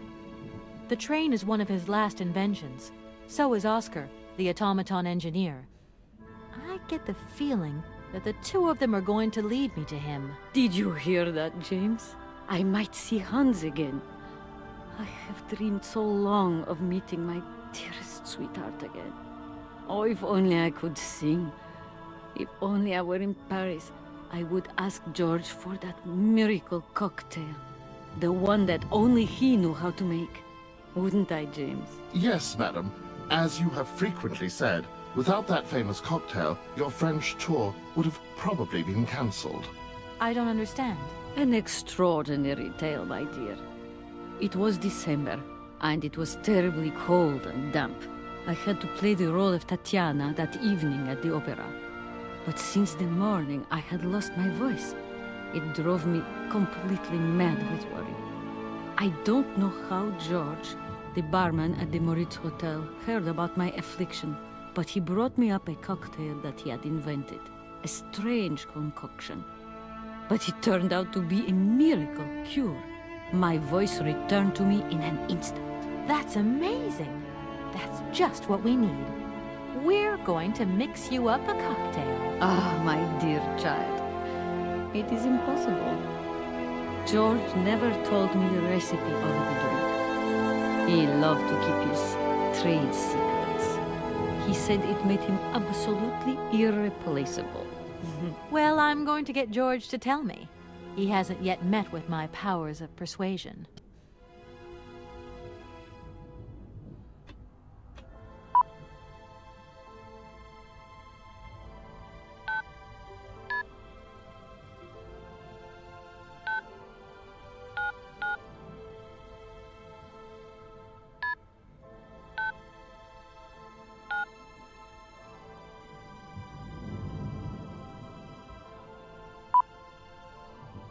Hello, Hotel Moritz? Reception here. Can I help you? I'd like to talk to Mr. George. He's a barman at your hotel. I'll connect you with the bar.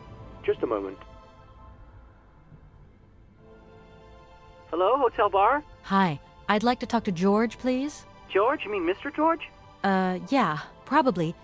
He must have been a barman at the Moritz in the 50s. Well, don't want to disappoint you, but Mr. George stopped working here quite a while ago. What was it about? I've been told that Mr. George had a recipe for a fantastic cocktail, and only he knew the ingredients.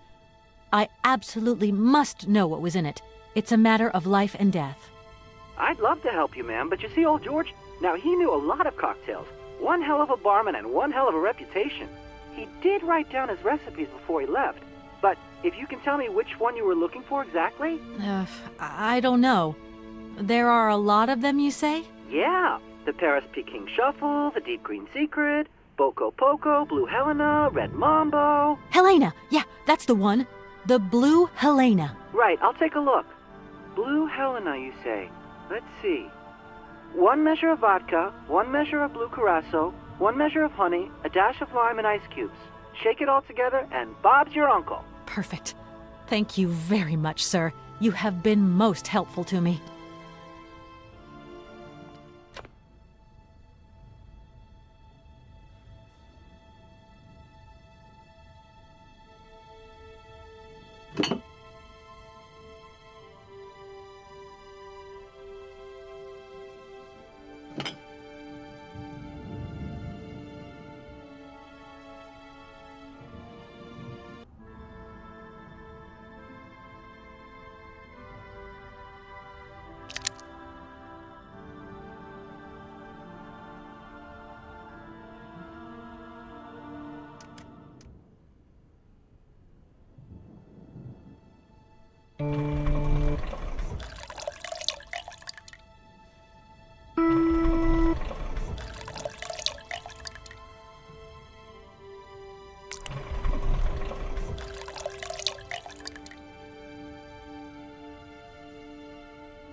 My voice.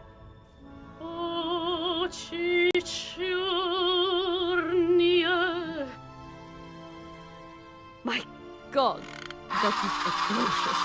Horrific. It was too good to be true. George's Blue Helena is powerless, ineffective on the voice of an old woman. But your voice is perfect. Don't be so down on yourself. You just need to warm up a bit, that's all. After all these years, it's to be expected. No, I am very grateful for all your efforts, but really, I cannot go on stage with such a puny, pathetic voice. My performance would be so poor. I would get such bad reviews. You've just got to get your confidence back. Hasn't she, James? I must concur, madam. It sounds to me like your voice is fully restored. James, be quiet. You are a sniveling little creep.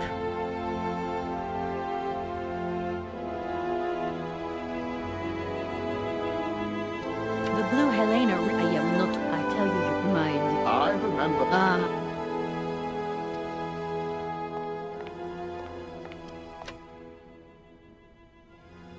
Doesn't look like that works.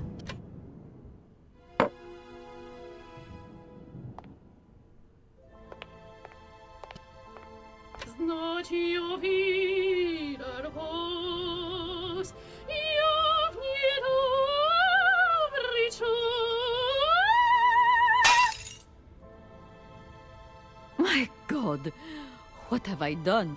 My voice has returned. Did you hear that, James? My voice has returned. Your voice is still as magnificent as ever, madam. But please don't forget, you're no spring chicken these days. Time has taken its toll. And you're not the toy boy you once were either, James. I hope you have fun on your own. Madam, leaving you is quite out of the question. Don't be stupid, James. What would you do there? Your place is here. You must prepare my return. Madam, I won't insist. Adventure is not an integral part of my action functionalities. Maybe you're right, madam. As ever. Do I understand correctly that you're going to go with me to Comcalsgrad? You do, my dear. We're going on tour, my dear. Anchors away. I'll go back to the airship to prepare my departure. You can join me there when you're ready. James! Take me to my room. I must prepare. Quick! Quick! What are you waiting for? My fans are waiting for me. Are you sure you're sure about this, madam? Shut up, James, and put your foot on it.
Hello? Hi, it's me, Olivia. Hey, sweetie, what's new?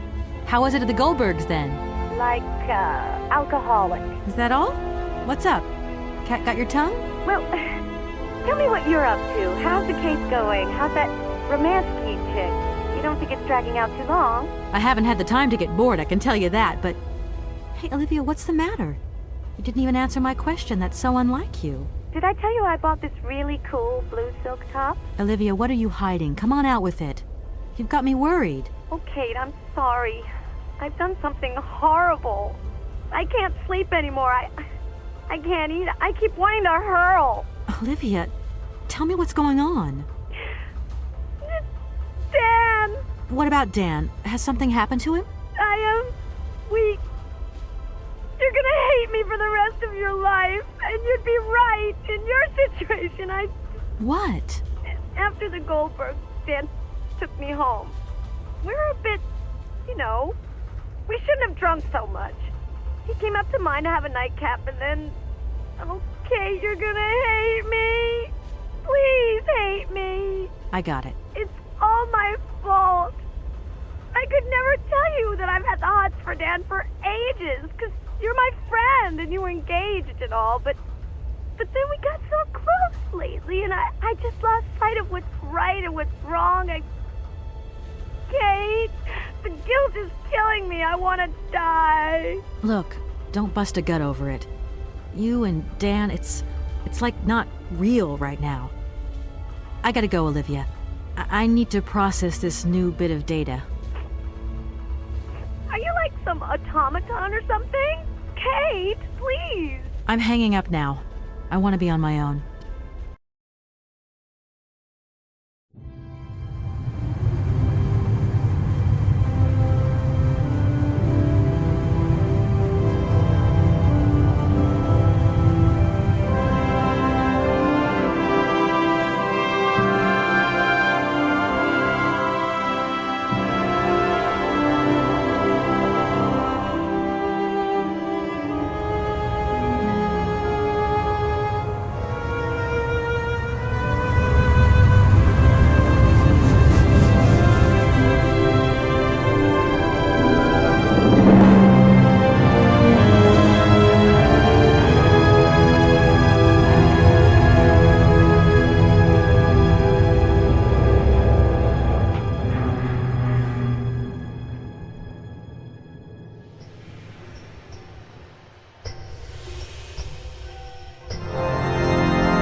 Очи черные, очи страстные, очи жгучие и прекрасные, как ему я вас, как боюсь я вас, значит увидим вас, я в недобрый час.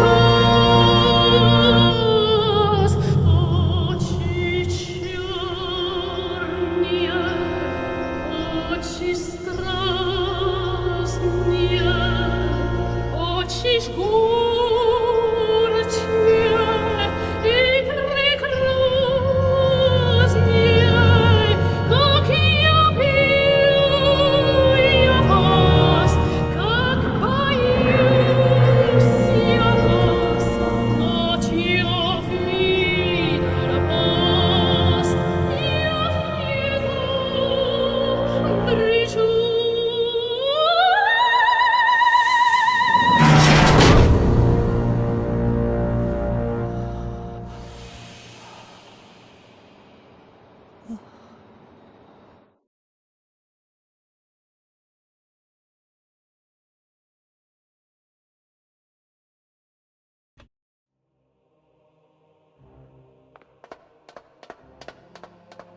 Kate, help me. What is happening? What does this man want of me? He has gone... Don't worry. There must be some way of getting you... But do hurry up, my child. I am terrified he will return and become dangerous. Be strong, Madame Romansky. You can trust me.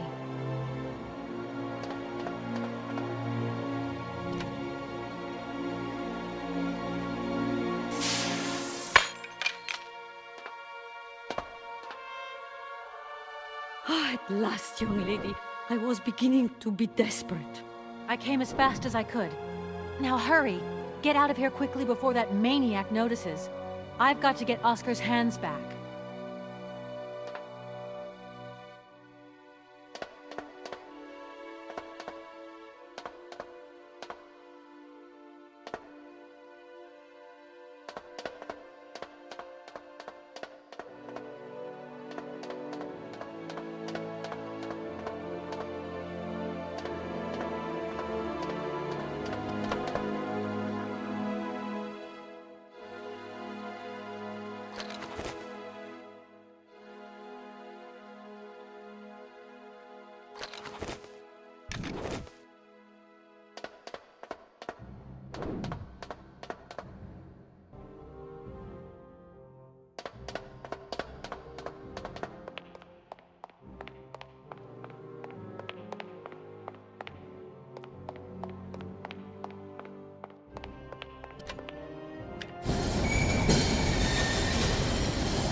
Are you all right, madam? My heart has been put to the test here, but it just might hold out. Let's go. Let's not hang around here. Yes, let's leave this dreadful place.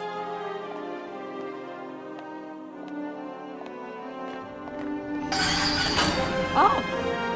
My God! What has happened now? Aha! Nice try, Miss Walker. But you are not strong enough. Not for me. So you can stop playing games now. Return the hands to me.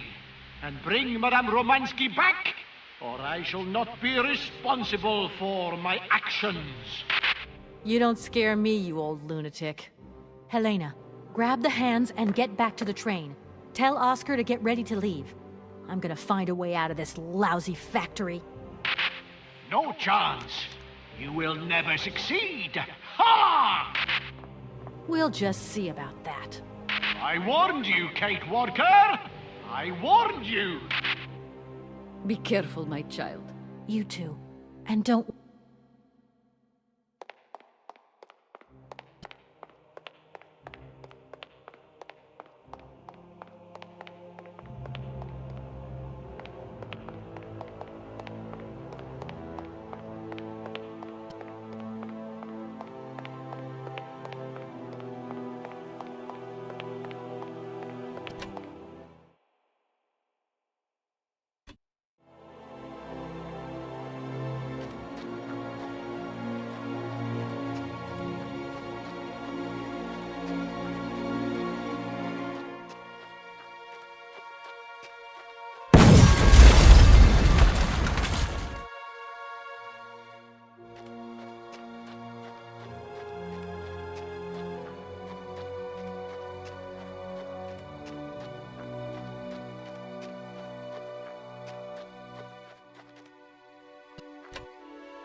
Oscar, I'm back. Let's get out of here.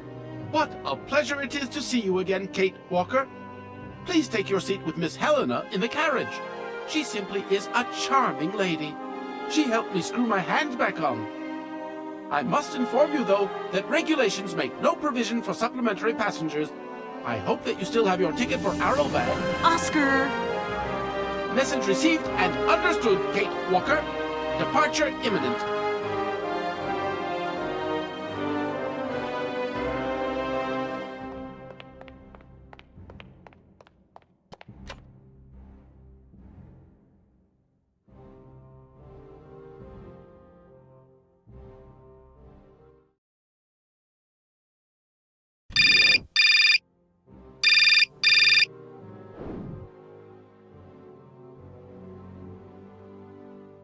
Hello? Kate, hi. It's me, Dan. Are you all right? I'm okay now, yeah, thanks. But if I said that not long ago I was grappling with a mad music lover who wanted to kidnap an old forgotten opera star, but I foiled his plan and escaped through an abandoned mine, then I guess it's completely mad. You'd be proud of me, Dan. Real proud. Kate, I don't understand a thing you're saying. I barely recognize you. It doesn't matter. How was your day? Yeah, of course. I went to dinner with the Goldbergs. I finally beat Bob at squash. The cleaning woman broke the vase in the entrance hall. Well, other than that, nothing new. I see. Everything's cool, though? Yeah, everything's, cool. You're not missing me at all? Oh, yeah, sure I am. I had Olivia on the phone. She was a little upset. Nothing to say? So sorry. I don't know what came over me. It happened so quickly. I just totally lost control. I was so weak, so dumb. I just can't imagine how... I can't imagine how you could ever forgive me. What a bastard I've been. I don't know, Dan. Maybe I'm to blame somewhere in all this. Maybe I pushed you into Olivia's arms. I'm well aware that this trip has taken me far from New York and far from the Kate you once knew. And you know what surprises me the most? I don't miss it. What's happening to us, Kate? Maybe we've just realized we don't really love each other, Dan.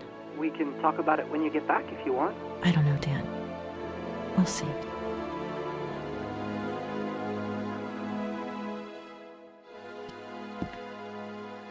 Madame Romansky, are you okay?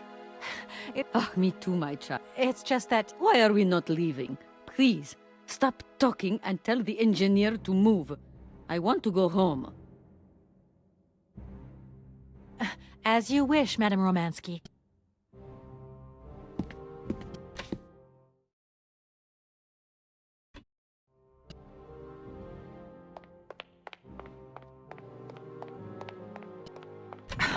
What is it this time? Large iron rods have emerged from between the huge legs of the giant statue. The track is now completely blocked. But that's absolutely crazy. Will that madman never get off our case? I'm gonna see what I can do.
Oscar, let's get the hell out of here. Message received. Full steam ahead!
You okay, Oscar? Still in one piece? Humor is a concept outside the scope of my functionality, Kate Walker. You should know that by now. Oscar, come on, quit crabbing. We got out of that dingy city safe and sound, didn't we? And even with a certain style, I might add. Style is the right word. Hey, what are you doing on the platform? That's not like you. I wanted to take a little air and dust away the cobwebs from my joints. This salt wind is terrible, though. I think it would be wiser to return to our nice, warm train. Get a life, Oscar. Oscar, can we get going now? Really, Kate Walker? First, we have to wind up the train's mechanism. Of course. What was I thinking of? Right away. I'm on the case.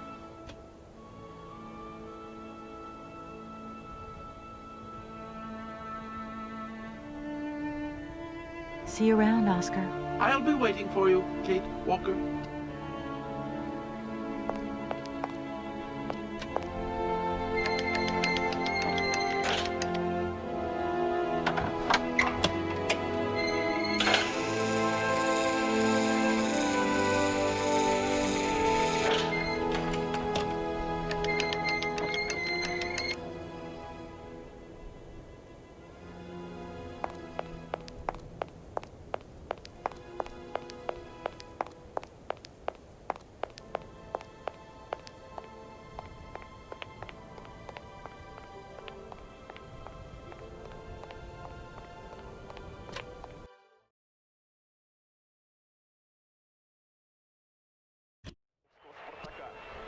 Французы усиливают давление.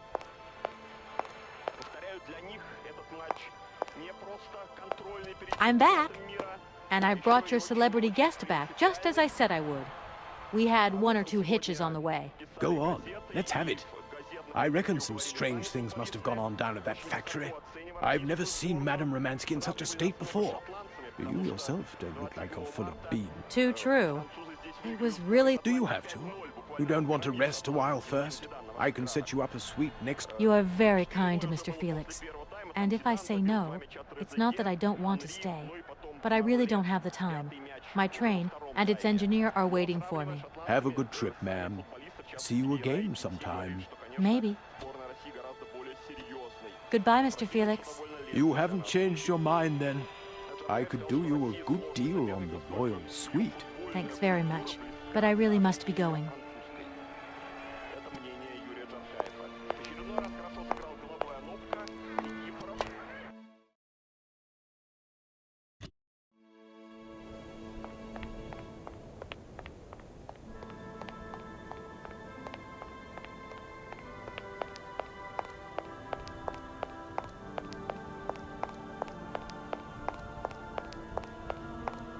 Hello, Oscar. Hello. Oscar, I think everything's ready. We can go now. Are you sitting comfortably? Then we can start the engine and get going. I'll be circulating shortly to punch your ticket. Give me a break, Oscar. Miss Walker! Miss Walker! Wait! Don't go yet! Mr. Felix, what's the matter now? Has something happened to Madame Romansky? No, not at all. Our favorite diva's fine and dandy. But there's a package for you at the reception. I said to myself, Felix, maybe she's got to have it before she goes. A package for me? But that's impossible. But it's got Miss Walker written on it, clear as day. Why didn't you tell me about it earlier? It's only just arrived, like. Oh, and, well, who delivered it? I don't know. I just took my eye off reception for a moment. The game was on, you see, and there it was, on the counter in reception. Come and get it. Okay.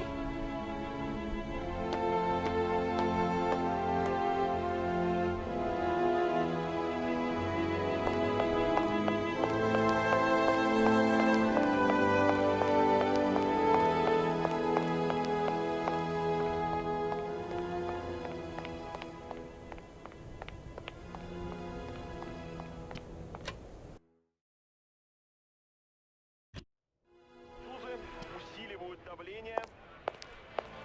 Повторяю, для них этот матч не Анри, ну и потом Марле, пятый мяч уже во втором тайме. Но сравнивая с шотландцами, сами футболисты среди играющих говорит, что, конечно, сборная России гораздо более серьезный противник, что довольно лестно для нас звучит. Джаркаев сказал, что Россия сложный соперник. Hello? What the hell are you up to, Kate? Mr. Marson, please, do try to understand. Understand? What I understand is this. 1. Our main client is ready to drop the whole caboodle if the deal isn't tied up in the next 24 hours. 2, this is gonna cost the firm multi dineros. And 3, I made a serious error of judgment trusting you with this case.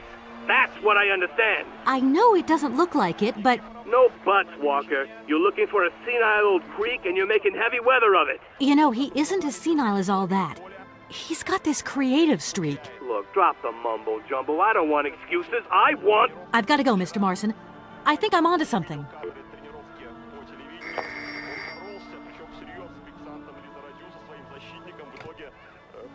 Hello, reception here. Felix Massano at your service. Yes, ma'am. Yes, yes. Yes, she's right here in front of me, ma'am. Immediately. Please, be my guest. Miss Walker, Madame Romansky would like you to join her at the hotel bar as quickly as possible. I'm going.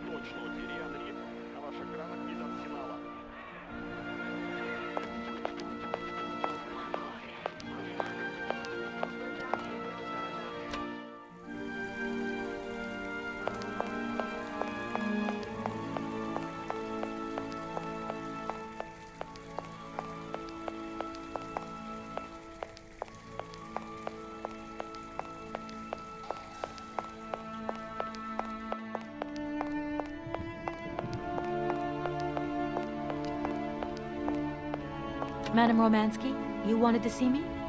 There you are, my dear. I wanted to talk to you before you leave. I didn't want you to get the wrong idea. Despite our mishap in Composgrad, I'm very grateful to you. You helped me to forget my life here and this dead beach where I stroll up and down all day, getting more and more bored. So much the better. Time passes so quickly. One day you are at the peak of your glory. You think it is going to last forever.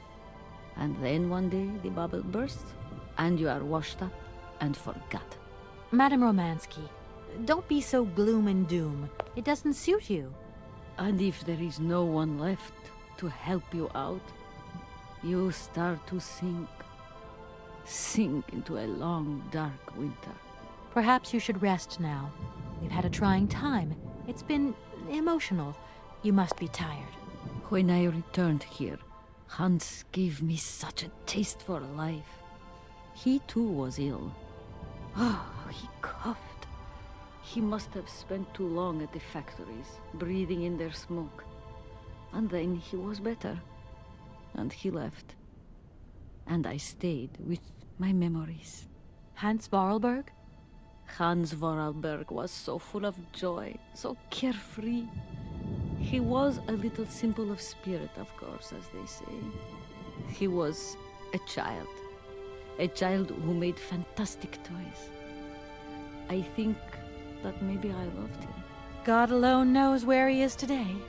The plane with the hotel supplies has arrived. Maybe you should take a walk outside. I don't understand. I am old. I am tired. I have been very pleased to meet you, Kate Walker. Goodbye, James.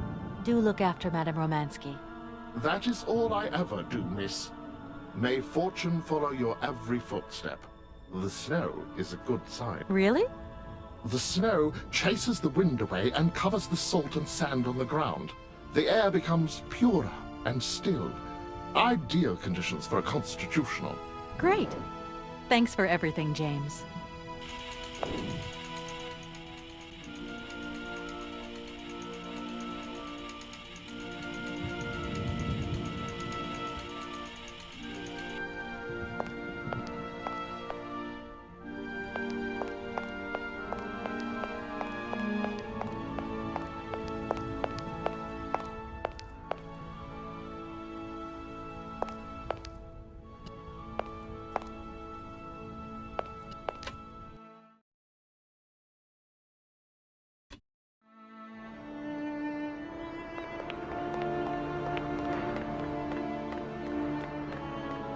Good morning, sir.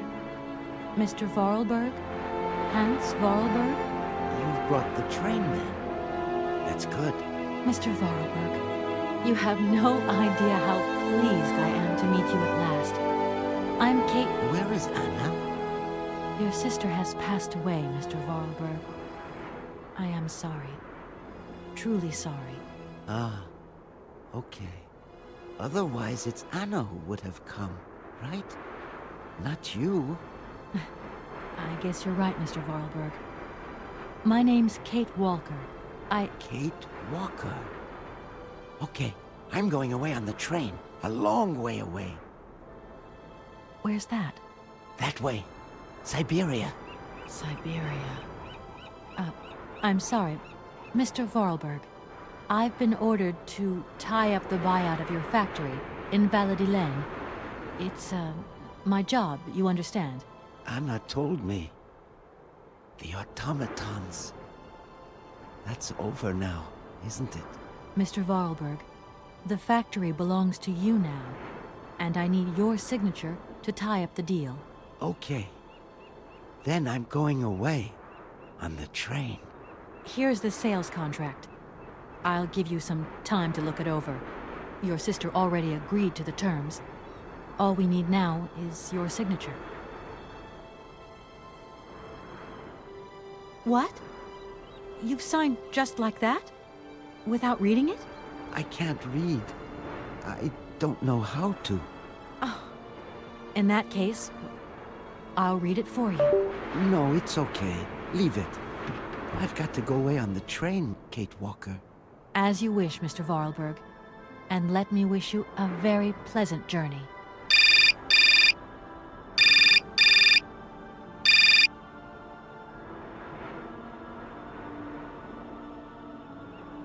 Yes? Listen, Walker, I've decided to send over some backup. No need, Mr. Marson. What do you mean? Hans Vorarlberg has just signed. Everything's hunky-dory. Are you saying that... Yep. That Vorarlberg Manufacturing is now the exclusive property of the Universal Toy Company. But... that's great news. Good work. Excellent work, Walker. A real masterstroke. I knew I could count on you, Kate. I congratulate you. Thank you, sir. Right, now get back here as quick as you can. I want those papers on my desk tomorrow. My secretary will organize a meeting with Universal Toys immediately. You'll no doubt want to hand over the contract yourself. And now that I think of it, I've got no one on the Schwann Airport case. Big trial coming up. A real opportunity. The job is yours. My little way of saying thank you, Kate Walker. You're too kind. You have a great career as a lawyer ahead of you, Kate. See you tomorrow. Well done again, and don't lose those papers, huh? That would be the dumbest thing. Sure. Real dumb. Kate Walker? Yes, Mr. Vorarlberg? Are you coming on the train too, Kate Walker? No. That really wasn't in the plan. But thanks for offering. This adventure's all over for me now, Mr. Vorarlberg. Too bad. Silly, really. You don't like adventure, do you? I don't really... I mean, maybe there's... It's not easy to say. Yes? I have to go back to New York. They're waiting for me there, you understand? I understand. The plane. It's going to New York too, maybe. Maybe. I suppose I'd better go find out. Yes. It's more sensible. Maybe. See you later, Kate Walker. Yes. See you later, Mr. Vorarlberg.